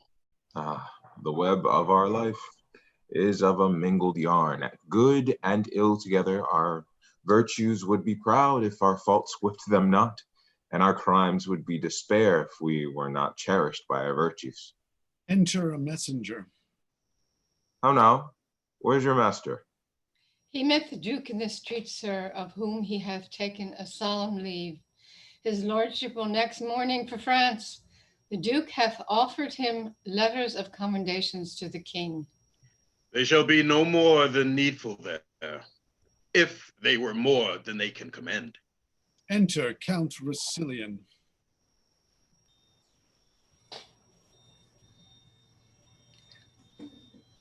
They cannot be too sweet for the king's tartness. Here's his lordship now. How now, my lord? Is not after midnight? I have tonight dispatched 16 businesses, a month's length apiece by an abstract of success. I've conjured with the Duke, done my adieu with his nearest, buried a wife, mourned for her, writ to my lady mother. I am returning, entertained my convoy between the main parcels of this dispatch, affected many nicer needs. The last was the greatest, but that I have not ended yet. If the business be of any difficulty, and this morning your departure hence, it requires haste of your lordship. I mean, the business is not ended, as fearing to hear of it hereafter. But we shall have this dialogue between the fool and the soldier. Come, bring forth this counterfeit module, has deceived me like a double-meaning prophesier. Bring him forth, has stayed in the stocks all night, poor gallant knave. No matter, his heels have deserved it, in usurping his spurs so long. How does he carry himself? I have told your lordship already. The stocks carry him. But to answer you as you would be understood, he weeps like a wench that has shed her milk. He hath confessed himself to Morgan, whom he supposes to be a friar, from the time of his remembrance to the very instant disaster of his setting in the stocks. And what think you he hath confessed? Nothing of me, has it? His confession is taken, and it shall be read to his face. If your lordship be in it, as I believe you are, you must have the patience to hear it. Enter Paroles with his interpreter. A plague upon him muffled. He can say nothing of me. Hush, hush. Hoodman comes. Portas Rosa. He calls for the tortures. What will you say without them? I will confess what I know without constraint. If you pinch me like a pasty, I can say no more. Bosco Chimurcho. Poplindo Chimechulcora. You are a merciful general. Our general bids you answer to what I shall ask you out of a note. And truly, as I hope to live. First, demand of him how many horse the Duke is strong. What say you to that? 5,000 or 6,000, but very weak and unserviceable. The troops are all scattered, and the commanders very poor rogues. Upon my reputation and credit, as I hope to live. Shall I set down your answer so? Do, I'll take the sacrament on it. How and which way you will, all's one to him. Saving a slave is this. You are deceived, my lord. This is Monsieur Paroles, the gallant militarist. That was his own phrase that had full theory of war in the knot of his scarf and the practice of the chape of his dagger.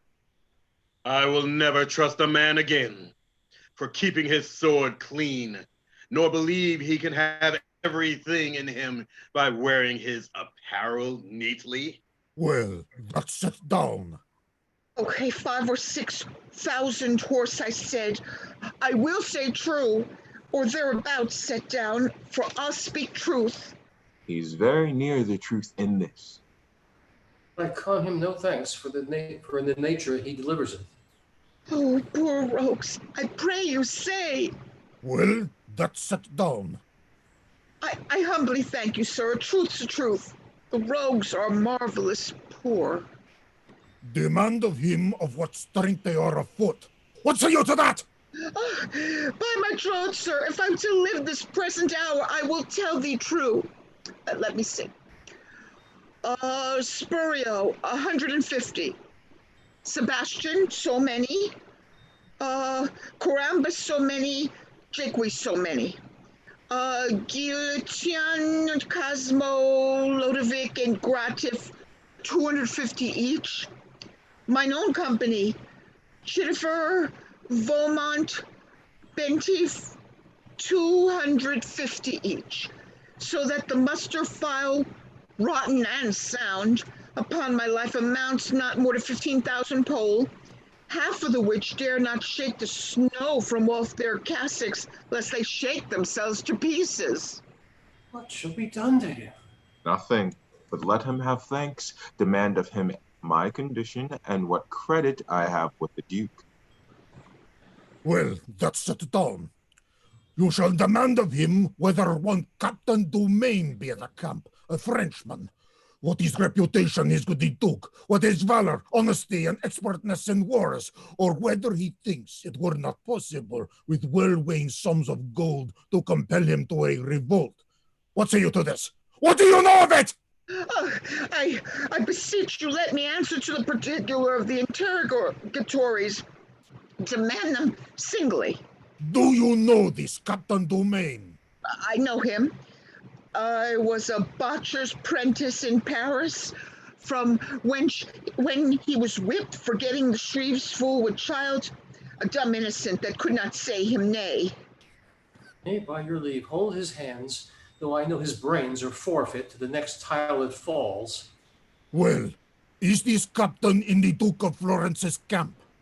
Upon my knowledge he is, and lousy. Nay, look not so upon me. We shall hear of your lord anon. What is his reputation with the Duke? Oh, the Duke knows him for no other but a poor officer of mine, and writ to me the other day to turn him out of the band.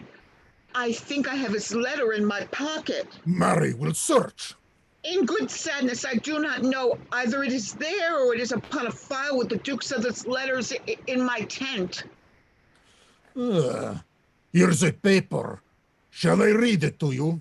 I do not know if it be it or no. Our interpreter does it well. Excellently. Diane, the Count's a fool and full of gold. That is not the Duke's letter, sir. It is an advertisement to a pauper maid in Florence, one Diana, to take heed of the allurement of one Count Rosilian, a foolish, idle boy, but for all that very ruttish. I pray you, sir, put it up again. Nay, I'll read it first, by your favor. My meaning, In it, I protest was very honest in behalf of the maid. For I know the young count to be a dangerous and lascivious boy, who is a whale to virginity and devours all the fry it finds. Damnable, both sides rogue. When he swears oaths, bid him drop gold and take it. After he scores, he never pays the score. Half won is match well made, match and well make it. He ne'er pays after debts, take it before. And say a soldier, Diane, told thee this: men are to mell with, boys are not to kiss. For count of this, the count's a fool, I know it, who pays before, but not when he does owe it. Thine, as he vow to thee in thine ear, paroles. He shall be whipped through the army with this rhyme in his forehead.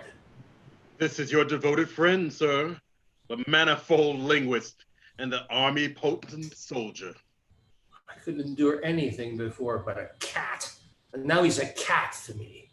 I perceive, sir, by our general's looks, we shall be fain to hang you. My life, sir, in any case. Not that I'm afraid to die, but that my offenses being many, I would repent out the remainder of nature. Let me live, sir, in a dungeon, in the stocks, or anywhere, just so I may live. We'll see what may be done, so you confess freely. Therefore, once more to this Captain Domain. You have answered to his reputation with the Duke and to his valor. What is his honesty? He will steal an egg out of a cloister. For rapes and ravishments, he parcels Nessus. He professes not keeping of oaths, and breaking them he is stronger than Hercules. He will lie, sir, with such volubility that you would think truth were a fool. Drunkenness is his best virtue. One drunk, and in his sleep he does little harm, save to his bedclothes about him. They know his conditions and lay him in straw. I have but little more to say, sir, of his honesty. He has everything that an honest man should not have, what an honest man should have. He has nothing. I begin to love him for this. This description of thine honesty, a pox upon him for me. He's more and more a cat. What say you to his expertness in war? Faith, sir, he's led the drum before the English tragedians. To belie him, I will not, and more of his soldiers, I know not, except in that country, he had the honor to be officer at a place there called Mill or Mile End. So instruct for the doubling of files. I would do the man what honor I could, but of this I am not certain. Yeah, thou villainy so far. That rarity redeems him. A pox on him, he's a cat still. His qualities being at this poor price, I need not to ask you if gold will corrupt him to revolt. Oh, sir, for a Carsif he will sell the fee simple of his salvation, the inheritance of it, and cut the entail from all remainders, and a perpetual succession for it perpetually. What's his brother, the other Captain Domain, like? Why does he ask him of me? What's he? And a crow of the same nest? Not altogether so great as the first in goodness, but greater a great deal in evil. He excels his brother for a coward, yet his brother is reputed one of the best that is. And to retreat, he outruns any lackey. Marry, in coming on, he has the crap. If your life be saved, will you undertake to betray the Florentine? Aye, and the captain of his horse, Count Russillian. I'll whisper with the general and know his pleasure. I'll no more drumming. A plague of old drums, only to seem to deserve well and to beguile the supposition of that lascivious young boy, the Count, have I run into this danger.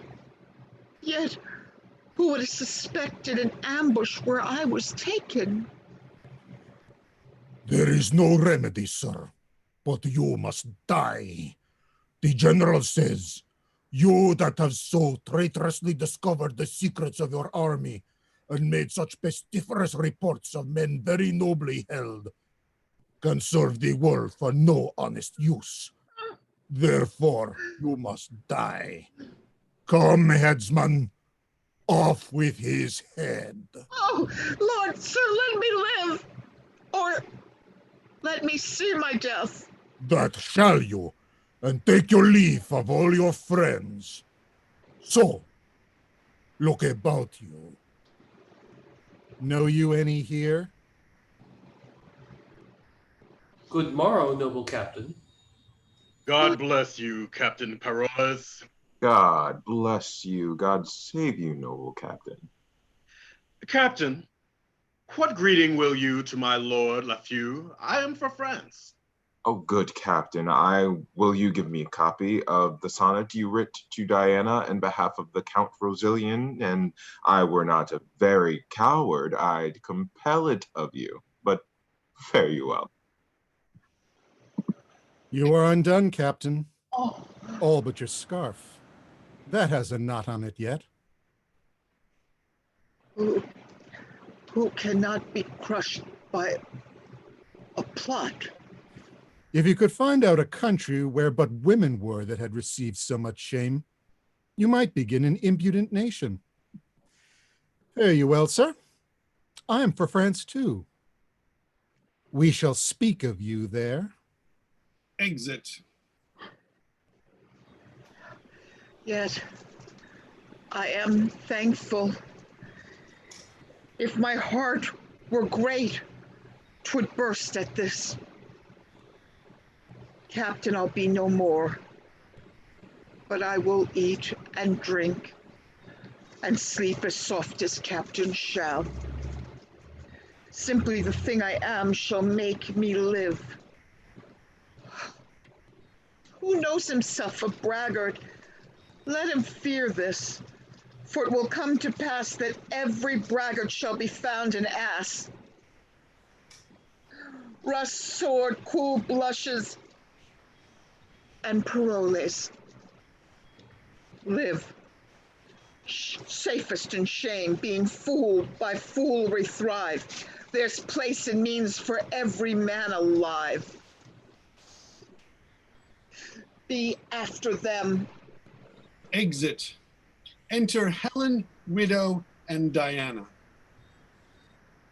That you may well perceive I have not wronged you.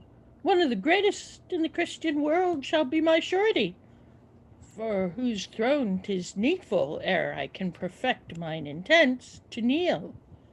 Time was, I did him a desired office, dear almost as his life, which gratitude through flinty Tartar's bosom would peep forth, and answer thanks. I'm duly informed his grace is at Marseilles, to which place we have convenient convoy. You must know I am supposed dead, the army breaking. My husband hies him home, where heaven aiding, and by the leave of my good lord the king, will be before our welcome. Gentle madam, you never had a servant to whose trust your business was more welcome. Nor your mistress. Ever a friend whose thoughts more truly labor to recompense your love. Doubt not, but heaven hath brought me up to be your daughter's dower, as it hath fated her to be my motive and helper to a husband. But oh, strange men, that can such sweet use make of what they hate, when saucy trusting of the cousin thoughts defiles the pitchy night, so lust doth play with what it loathes, for that which is away. But more this hereafter. You, Diana, under my poor instructions, yet must suffer something in my behalf. Let death and honesty go with your impositions. I am yours upon your will to suffer. Yet I pray you, but with the word the time will bring on summer, when briars shall have leaves as well as thorns, and be as sweet as sharp. We must away. Our wagon is prepared, and time revives us. All's well that ends well. Still the fines, the crown. Whate'er the course, the end is the renown.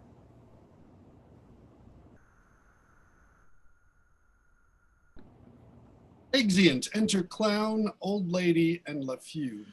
No, no, no. Your son was misled with a snipped taffeta fellow there, whose villainous saffron would have made all the unbaked and doughy youth of a nation in his color. Your daughter-in-law had been alive at this hour, and your son here at home, more advanced by the king than by that red-tailed humble-bee I speak of. I had not known him. It was the death of the most virtuous gentlewoman that ever nature had praised for creating.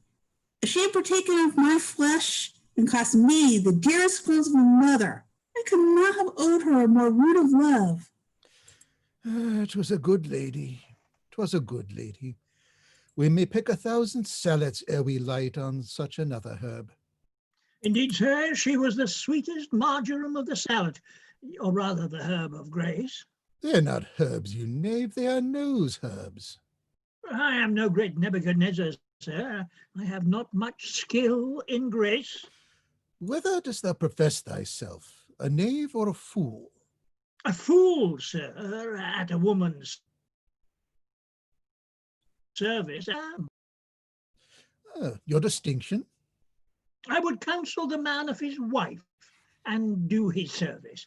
So you were a knave at his service indeed. And I would give his wife my bauble, sir, to do her service. I will subscribe for thee. Thou art both knave and fool. At your service? Oh, no, no, no. Why, sir, if I cannot serve you, I can serve as great a prince as you are. Who's that? A Frenchman? Faith, sir, has an English mane, but his physiognomy is more hotter in France than here. What prince is that? A black prince, sir, alias the Prince of Darkness, alias the Devil. Hold thee. Here's my purse. I give thee not this to suggest thee from my master thou talk'st of. Serve him still. I am a woodland fellow, sir, that always loved a great fire, and the master I speak of ever keeps a good fire. But sure he is the prince of the world. Let his nobility remain in's court. I am for the house with the narrow gate, which I take to be too little for pomp to enter. Some that humble themselves may, but the many will be too chill and tender, and they'll be for the flowery way that leads to the broad gate and the great fire. Go thy ways. I begin to be aweary of thee, and I tell thee so before, because I would not fall out with thee. Go thy ways. Let my horses be well looked to, without any tricks. Oh, if I put any tricks upon them, sir, they shall be jades' tricks, which are their own right by the law of nature. Exit. A shrewd knave, and an unhappy. So he is. My lord that's gone made himself much sport out of him. By his authority, he remains here. Do you think is a patent for his sauciness? And indeed, he has no pace, but runs where he will. I like him well. 'Tis not amiss. And I was about to tell you, since I heard of the good lady's death, and that my lord your son was upon his return home, I moved the king my master to speak in the behalf of my daughter, which in the minority of them both, his majesty, out of a self-gracious remembrance, did first propose. His highness hath promised me to do it, and to stop up the displeasure he hath conceived against your son, there is no fitter matter. How does your ladyship like it? Very much content, my lord, and I wish it happily effected. His highness comes post from Marcellus, as able body as when he numbered 30, will be here tomorrow, or I am deceived by him that in such intelligence hath seldom failed. It rejoices me. I hope I shall see him ere I die. I have letters that my son will be here tonight. I shall beseech your lordship to remain with me till they meet together. Madam, I was thinking with what manners I might be safely admitted. You need but plead your honorable privilege. Lady, of that I have made a bold charter, but I thank my God it holds yet. Oh, madam, yonder's my lord your son with a patch of a scar underneath, or no, the velvet nose. But 'tis a goodly patch of velvet. His left cheek is a cheek of 2 pile and a half, but his right cheek is worn bare. A scar nobly got, or a noble scar. 'Tis a good livery of honour, so belike is that. But it is your carabinadoed face. Let us go in and see your son, I pray you. I long to talk with the young noble soldier. Oh, faith, there's a dozen of them, with delicate fine hats and most courteous feathers, which bow the head and nod at every man. Exeunt. Actus Quintus. Enter Helen, widow, and Diana.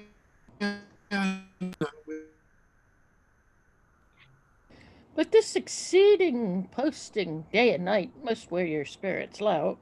We cannot help it.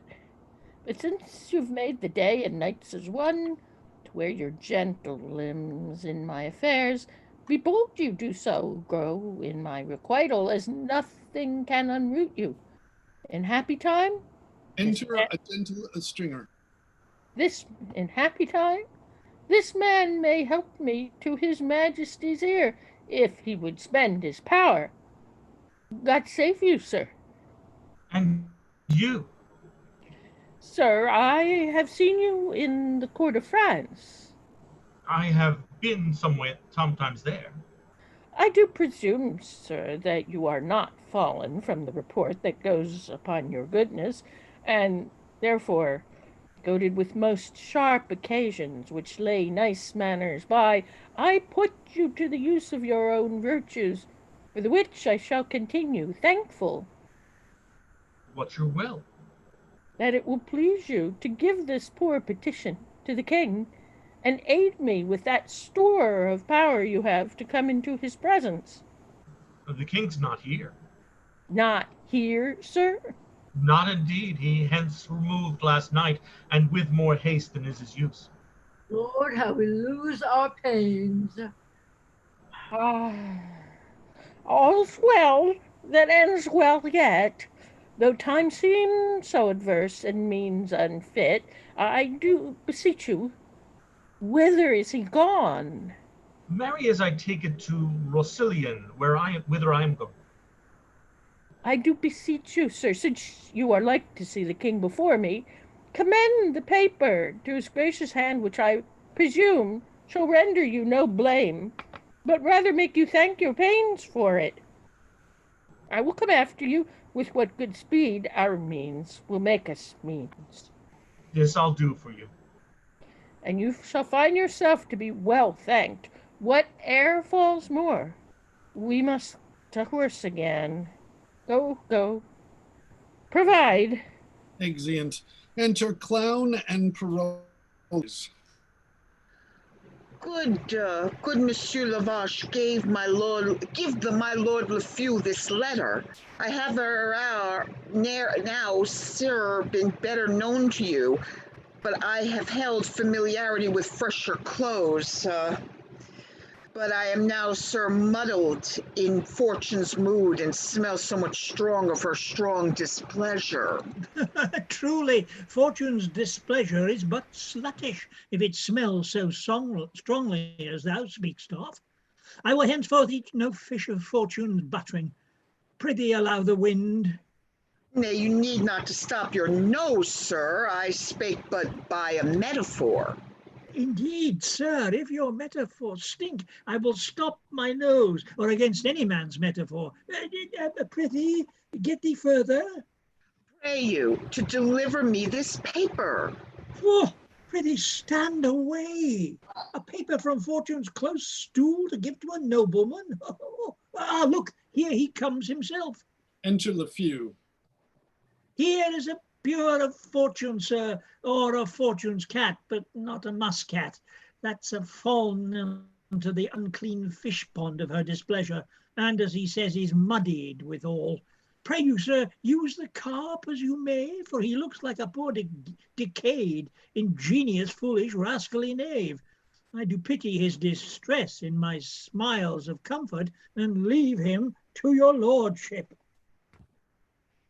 My lord, I am a man whom fortune hath cruelly scratched. And what would you have me to do?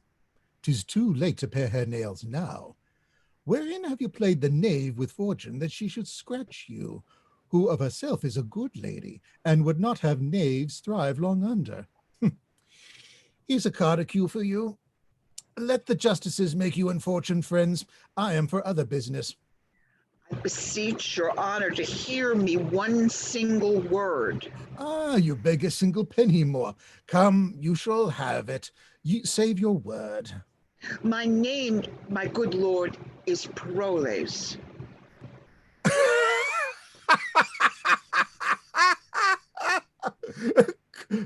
You beg more then. You beg more than word then.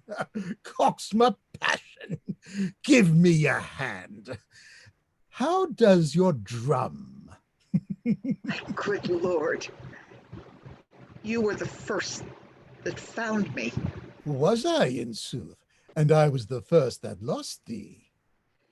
It lies in you, my lord, to bring me in some grace, for you did bring me out. Out upon thee, knave! Dost thou put upon me at once both the office of God and the devil? One brings thee in grace, and the other brings thee out. Ah, the king's coming. I know by his trumpet. Sirrah, inquire further after me. I heard talk of you last night. Though you are a fool and a knave, you shall eat. Go to, fellow. Praise God for you.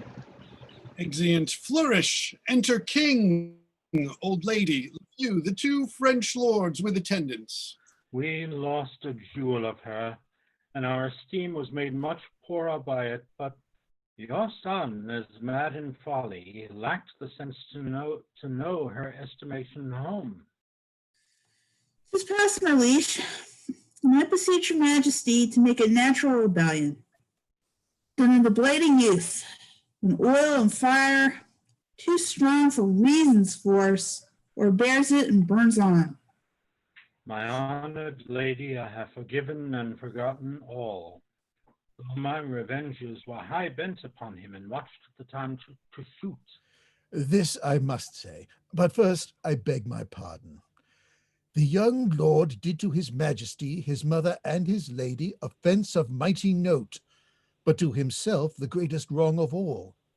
He lost a wife whose beauty did astonish the survey of richest eyes, whose words all ears took captive, whose dear perfection hearts that scorn to serve humbly called mistress. Praising what is lost makes the remembrance dear. Well, call him hither. We are reconciled, and the first of you shall kill all repetition. Let him not ask our pardon. The nature of his great offense is dead, and deeper than oblivion we do bury the incensing relics of it. Let him approach, a stranger, no offender, and inform him so 'tis our will he should. I shall, my liege. What says he to your daughter? Have you spoke? All that he is hath reference to your highness. Then shall we have a match. I have letters sent me that sets him high in fame. Enter Count Bertram. He looks well on't. I am not a day of season, for thou mayst see a sunshine and a hail in me at once, but to the brightest beams distracted clouds give way. So stand thou forth, the time is fair again. I high repentant blames, dear sovereign, pardon to me. All is whole, not one word more of the consumed time. Let's take the instance by the forward top, for we are old, and on our quickest decrees the inaudible and noiseless foot of time steals ere we can effect them. You remember the daughter of this lord? Admiringly, my liege. At first I stuck my choice upon her, ere my heart durst made too bold a herald of my tongue. Where the impression of my eye in fixing contempt his scornful perspective did lend me, which warped the line of every other favor, scorned a fair color or expressed it stolen, extended or contracted all proportions to a most hideous object. Thence it came that she whom all men praised, and whom myself, since I have lost, have loved, was in mine eye the dust that did offend it. Well excused. That thou didst love her, strike some scores away from the great compt, but love that comes too late, like a remorseful pardon, slowly carries the great sender, turns the sour offense, crying, that's good, that's gone. Our rash faults make trivial price of serious things we have, not knowing them until we know their grave. Oft our displeasures to ourselves unjust destroy our friends, and after weep their dust. Our own love waking cries to see what's done, while shameful hate sleeps out the afternoon. Be this sweet Helen's knell, and now forget her. Send forth your amorous token for fair Maudlin. The main consents I had, and here will stay to see our widower's second marriage day, which better than the first, O dear heaven bless, or ere they meet in me, O nature cess. Come on, my son, in whom my house's name must be digested. Give a favor from you to sparkle in the spirits of my daughter, so that she may quickly come. By my old beard and every hair that's on't, Helen that's dead was a sweet creature. Such a ring as this, the last that ere I took her leave at court, I saw upon her finger. Hers it was not. Now pray you, let me see it. For mine eye, while I was speaking, oft was fastened to it. This ring was mine. And when I gave it Helen, I bade her, if her fortunes ever stood necessity to help, that by this token I would relieve her. Had you that craft to relieve her of what should stead her most? My gracious sovereign, however it pleases you to take it, so the ring was never hers. Son, on my life, I have seen her wear it, and she reckoned it as her life's rate. I am sure I saw her wear it. You are deceived, my lord. She never saw it. In Florence, it was from a casement thrown me, wrapped in a paper which contained the name of her that threw it. Noble she was, and I thought thought I stood engaged, but when I had subscribed to mine own fortune and informed her fully I could not answer in that course of honor, as she had made the overture, she ceased in heavy satisfaction and would never receive the ring again. Platus himself, that knows taint and multiplying medicine, hath not in nature's mystery more science than I have in this ring. 'Twas mine, 'twas Helen's, whoever gave it you. Then if you know that you are well acquainted with yourself, confess 'twas hers, and by what rough enforcement you got it from her. She calls the saints to surety that she would never put it from her finger unless she gave it to yourself in bed, where you have never come, or sent it us upon her great disaster. She never saw it. Thou speak'st it falsely, as I love mine honor, and makest connatural fears to come into me, which I would fain shut out, if it should prove that thou art so inhuman. 'Twill not prove so.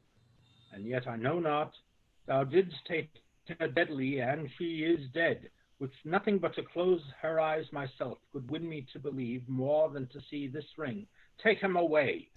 My forepassed proofs, howe'er the matter fall, shall tase my fears of little vanity, having vainly feared too little. Away with him, we'll sift this matter further. If you shall prove this ring was ever hers, you shall as easy prove that I husbanded her in bed in Florence, where yet she never was. Enter a gentleman. I am wrapped in dismal thinkings. Gracious sovereign, whether I have been to blame or no, I know not. Here's a petition from a Florentine, who hath for 4 or 5 removes come short to tender it herself. I undertook it, vanquished thereto by the fair grace and speech of the poor suppliant, who by this I know is here attending. Her business looks in her with an importing visage, and she told me in a sweet verbal brief, it did concern your highness with herself. Upon his many protestations to marry me when his wife was dead, I blush to say it, he won me. Now is the Comte Roussillon a widower. His vows are forfeited to me, and my honors paid to him. He stole from Florence, taking no leave, and I follow him to his country for justice. Grant it me, O king, in you it best lies, otherwise a seducer flourishes, and a poor maid is undone. Diana Capulet. I will buy me a son-in-law in a fair and tool for this. I'll none of him. The heavens have thought well on thee, Lafew, to bring forth this discovery. Seek these suitors, go speedily, and bring again the count. I am afeard the life of Helen, lady, was foully snatched.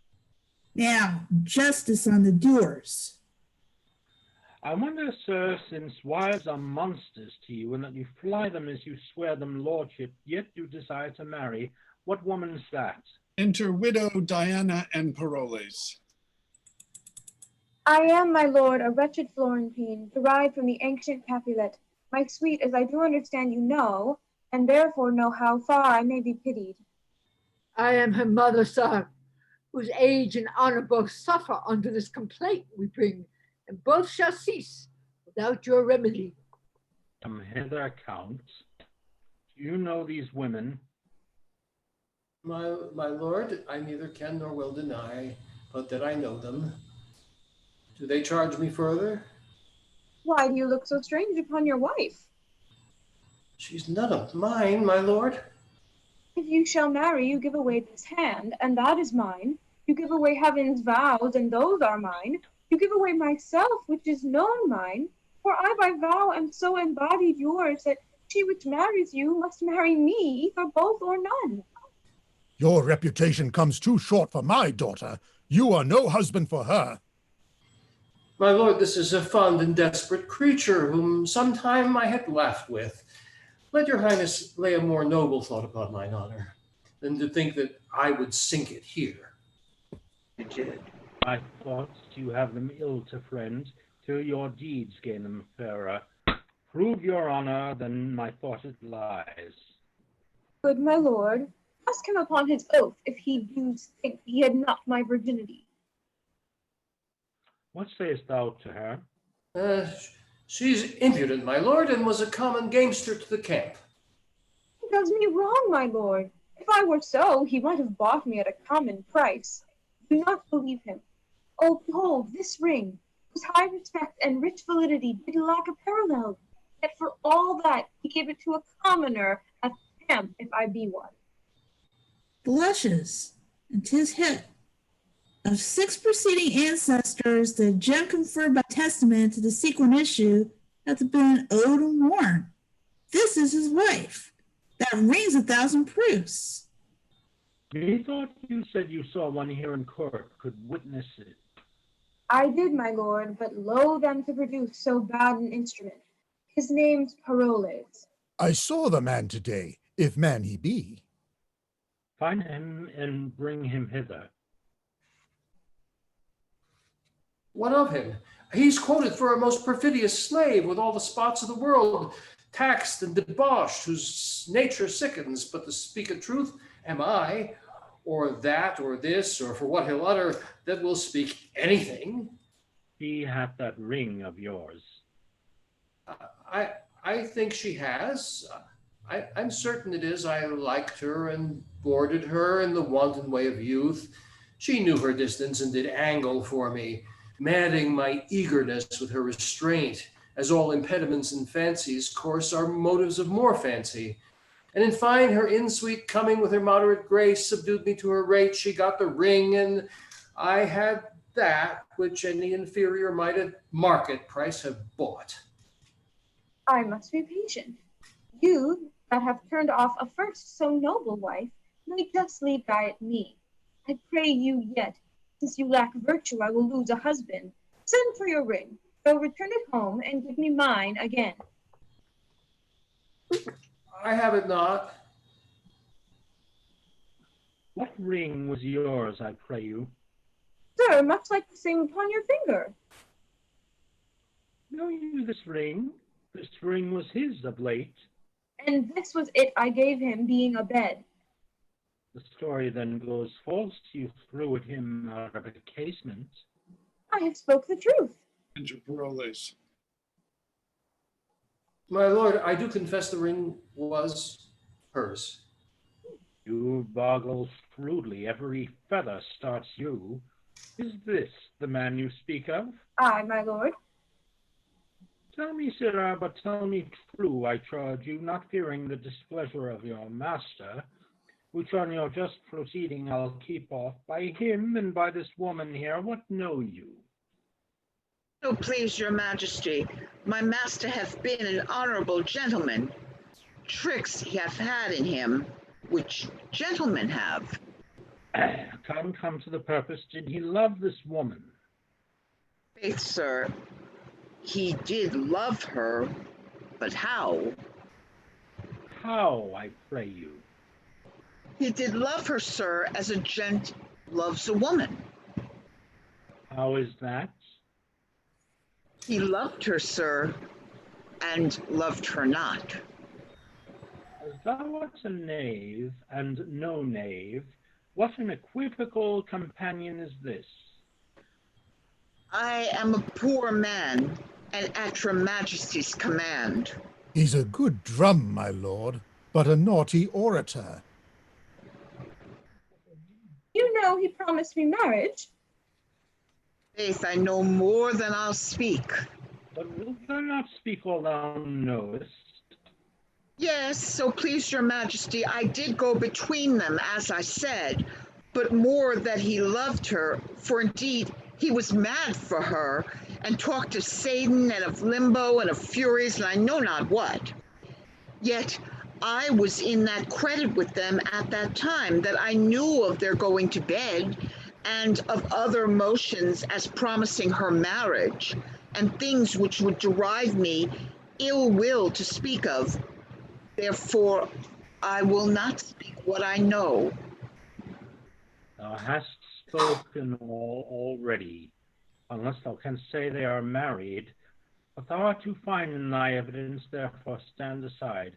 This ring you say was yours? Aye, my good lord. Where did you buy it, or who gave it you? It was not given me, nor I did not buy it. Who lent it you? It was not lent me neither.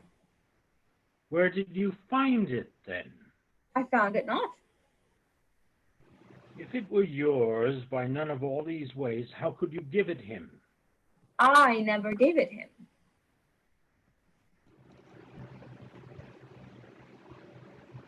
Love you. Oh.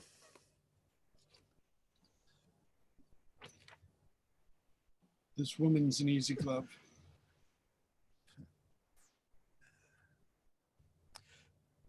This woman's an easy glove, my lord. She goes on and off at pleasure. This ring was mine. I gave it his first wife. It might be yours or hers, for aught I know. Take her away. I do not like her now. To prison with her and away with him. Unless thou tellst me where thou hadst this ring, thou diest within this hour. I'll never tell you. Take her away. I'll put in bail, my liege. I think thee now some common customer. I Jove, if ever I knew man, 'twas you. Wherefore hast thou accused him all this while? Because he's guilty, and he is not guilty. He knows I am no maid, and he'll swear to it. I'll swear I am a maid, and he knows not. Great king, I am no strumpet by my life. I am either maid, or else this old man's wife. She does abuse our ears. To prison with her. Good mother, fetch my bail. Stay, royal sir, the jeweler that owes the ring is sent for, and he shall surety me. But for this lord who hath abused me, as he knows himself, though yet he never harmed me, here I quit him.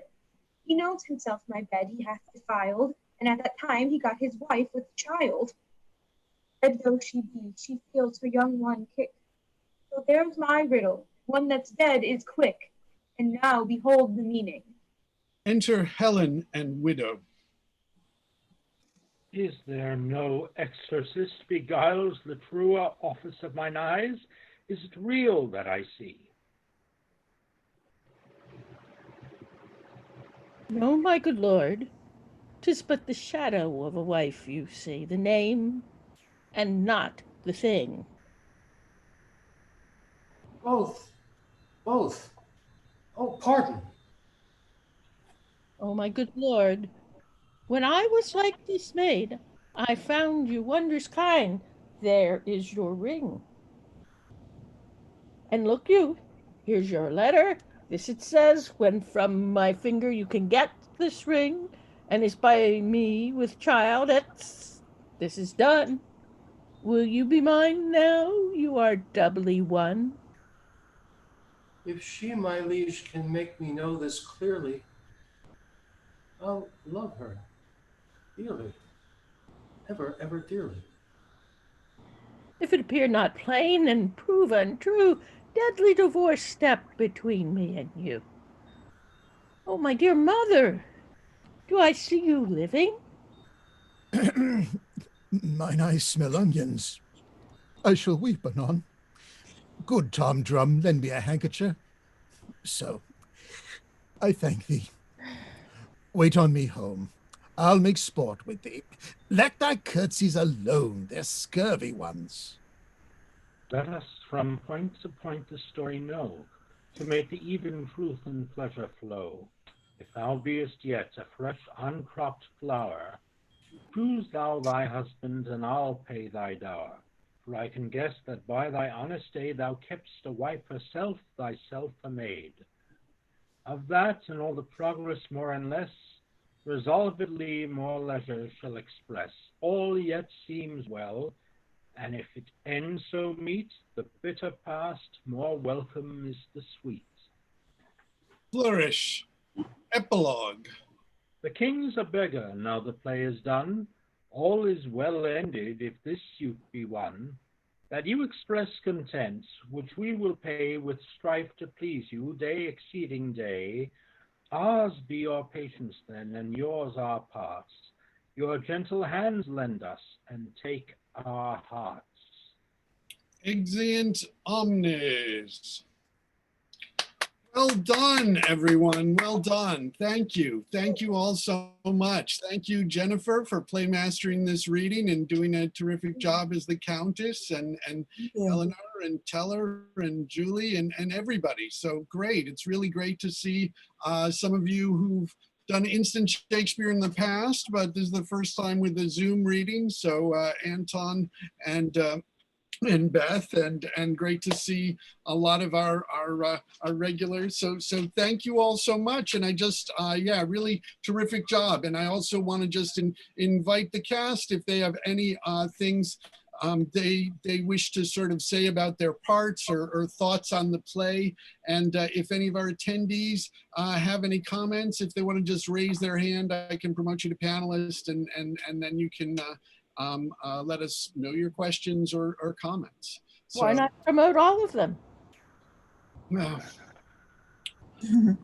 All right, I will do that. But anyways, really well done. I thought it was really interesting in terms of I mean, one of the big questions I think of this is what's it going to be like afterwards? And Teller, I thought it was really lovely that, I mean, in that last, to sort of take in that last line to try and sort of ask for forgiveness and move on, and just I thought that seemed sincere. What did you feel about that?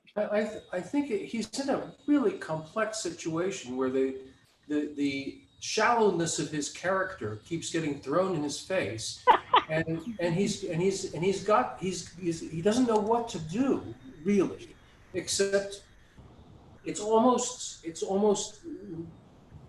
I think he really feels bad that he believes that she died for love. So when he comes in, I think his initial comments to the king are, you know, I really am sad about that. I feel bad about that. And then he gets caught in his lie and he slips back to his old slippery self. You know, makes up the story about the ring being thrown from the window, and then, like, you know, he's about to be you know, thrown into prison. Really doesn't know what to do, and then Helen just shows up and says, just be a good guy. And I think for the first time he has that clear in his head that maybe that would be a good course, not to be a jerk. But his last line is kind of equivocal. He says, "If he, my liege, can make me know this clearly." I mean, who can untangle all the knots in this play? Very I think he's very confused. Yeah.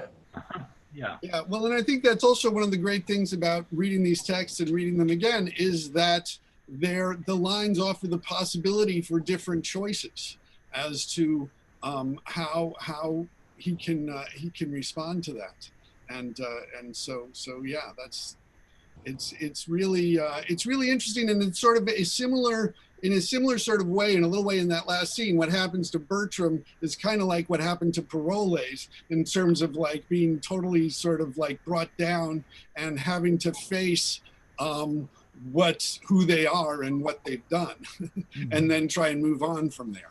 Yeah, Paroles is sort of a nicer version of Ancient Pistol from Henry V. They both end up badly at the end, but Paroles he seems to have more of a chance waiting for him, whereas Pistol just degenerates. I hope so. Guys, I just wanted to say great reading and a pleasure to be working with all of you. I gotta go. I hope you have a great weekend, everyone else. Take care. Thank you. Thank you, Brian. Take care. See you next week for Henry VI Part 1, where he will be playing Talbot. And so going right into Henry VI next week. I know I haven't gotten back to some of you about what you've been doing, but there's lots of roles in that. So I'll be in touch and let me know. Jennifer, are there any things you want to say about the No. Judy. Well, first of all, I'd just like to thank everybody for being in it, because you all are really good. I would like to say thank you especially to Tony for taking on both the roles of Rufus and the interpreter. And if that was interesting, that it's sort of like you have an upper class and a lower class going after parolees. The two parts were played by the same person.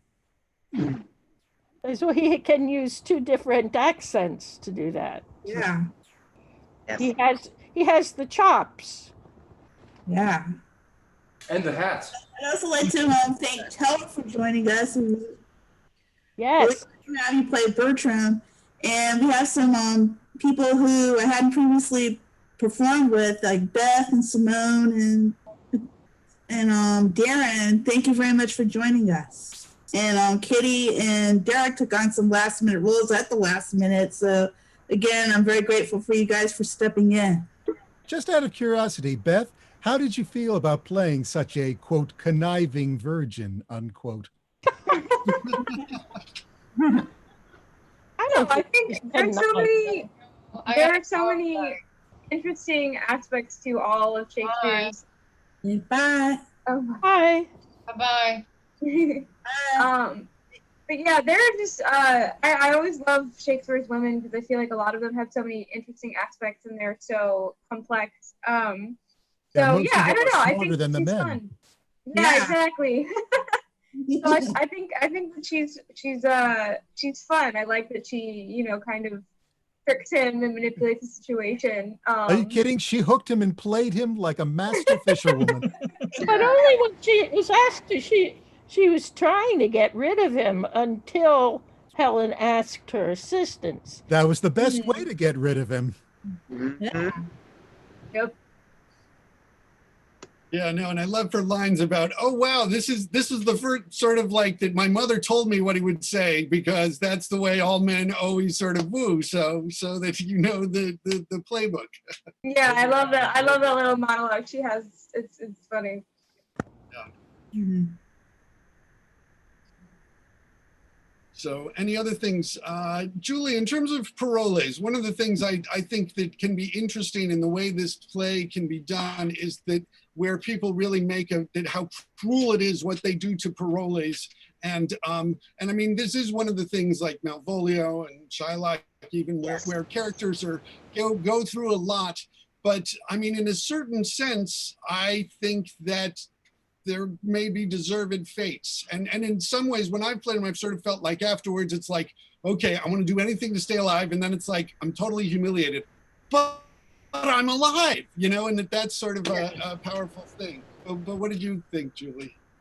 Well, I thought that I think he pretty much deserved it. I mean, unlike Malvolio, I don't think he deserves what they do to him, but I think he pretty much deserved it because he just is. Well, he is a braggart and a coward, and he has set himself up to be knocked down from because of the way he acts. So I don't think he's out of line. They're out of line with him, and we don't see that he's off in the stocks all night or whatever. We don't see that, so it doesn't seem as serious. But I can't blame them for doing what they did in order to show Bertram what he was dealing with. Yeah. In a way, his ending was a nicer version of Falstaff's fall. Yes. Because there is hope. There is hope at the end that he's going to turn himself around, and he has he's got a job with LeFou now. Yeah, which is not a bad place to be. If LeFou will accept him, then he has to be a better man. Yeah. Well, I thank you. I understand if any of you have to leave, because it is, a long play, one of the longest comedies. I think only Winter's Tale may be longer, but thank you. And so I understand. And if anybody, you're muted at the moment. And if any of our attendees have any questions or comments, is anything? Yeah, Paul. Hey, it's Billy Modine. I've done it's good to see you guys. Congratulations. Good job. I've done about 25 of the instant Shakespeare readings. I have not done All's Well That Ends Well. Yes, hardly ever. I was going to say, you were the Parolles when I did it for the first time, when I did the clown, Labat. How many years ago was that? Do you really want to know? Yes. 2 or 3. Okay, if I forgot about it completely. I distinctly remember your Parolles. Well, thank you. It was. I'm sure it was a lot of fun. Yeah, I've done Parolles about 5 times and inspiration to me. Oh, you're kidding? That's great. Well, that's great. That's great. I just wanted to say I saw this play performed at the Folger Theater in 1982. Whoa. So no one ever puts on All's Well, but I can see why. I mean, it's everyone's all upset about the morality of the women. No one cares about the morality of the men. It's like, well, wait a minute. These guys are all, they're scumbags, right? Oh yeah. So does the woman that the king is about to give Bertram to as his second wife. Her father is certainly interested in what's being told. Well, there you go. But one of the things I think that, besides the poetry, and Paul, I've been watching the iambic and the blank verse, and I really love what Shakespeare did with his rhyming. Beautiful, beautiful poetry. A lot of it. But I think one thing that I want to say as far as Bertram's character, everyone talks about his last line. The line before last, where he realizes that the 2 ladies were in on it, and he says, both, oh, pardon. So who is the oh, pardon to? Everybody, including the king. The king is right there. He should be on his knees kissing the king's boots. Okay, so I'm just saying that's something Shakespeare puts in there. And it really is a showstopper. Just those 4 words. Anyway, that's my 2 cents. Hopefully I'll see you on Thursday. Yeah, yeah, absolutely. Great. It'd be great having you back again. Yeah. And thank you. And yeah, it is. That's true, because there is the line before the last line, and that also is that where sort of, as with Paroles, who does a little bit more to sort of like acknowledge and own up to who he is. He does it a little easier. One of the things that gets me about it is that when they think Helen is dead, everybody is perfectly happy to just marry him off to another woman. It's like, she's forgotten, that's gone. Oh, well, she was nice, she cured me, but she's dead now, so who cares? Yeah. Yeah. I guess it's more comfortable for the person you owe kingly favors to, who was treated badly, to be dead and out of the way, so you don't have the problem of not being able to make it right with her. It is a very political script. Yes. It's slightly mitigated for them by the fact that he's coming home a war hero. Right, so that's their excuse is, oh well, he's a war hero, so we can just forget her. But the thing is that he's a war hero to the Italians. He was the Italian war. He didn't fight for the French. No, he was a mercenary, pretty much. Yeah. Good point. Thank you very much. I enjoyed that immensely. It flew by. I'm going to depart now. Thank you very much. I appreciate it. By the way, so much. Thank by the you. way, Teller. Thank you. Teller. Bye, Teller. Thank you. Bye, Teller. Yes. Thank you all so much. If any of you other attendees, if you have any questions or comments or want to participate, you can always send me an email at instantshakespeare@gmail.com, and we'll have more of these. And also I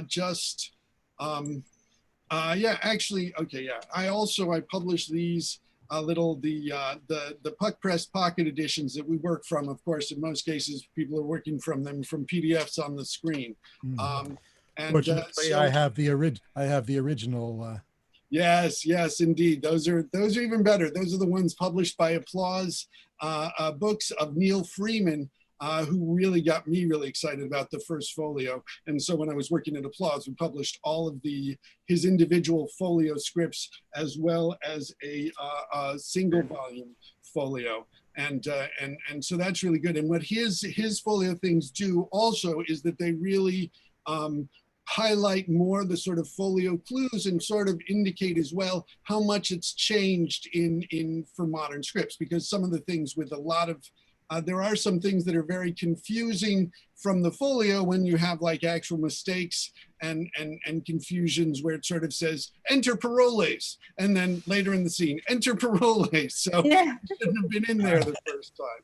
But so there are those sorts of things. And then like the two Captains Dumaine, who we only figure out what their name is through the script. They're just G and E. We don't even get what their names really are. So that's that's one of the challenges of it. But also the Rosencrantz and Guildenstern of All's Well That Ends Well. Well, nobody kills them. So what? You can't really tell one from the other without the script. But the thing about Rosencrantz and Guildenstern is that they're like red shirts. They're sent off and they're killed off stage. I'm saying that the two are really interchangeable. One could be the other. It doesn't matter if if they get killed or not. They are slightly differentiated. Slightly, yes. Yeah, Rosencrantz, I think, is a nicer person. Maybe. That depends on whether you saw the play Hamlet or whether you saw Tom Stoppard's play.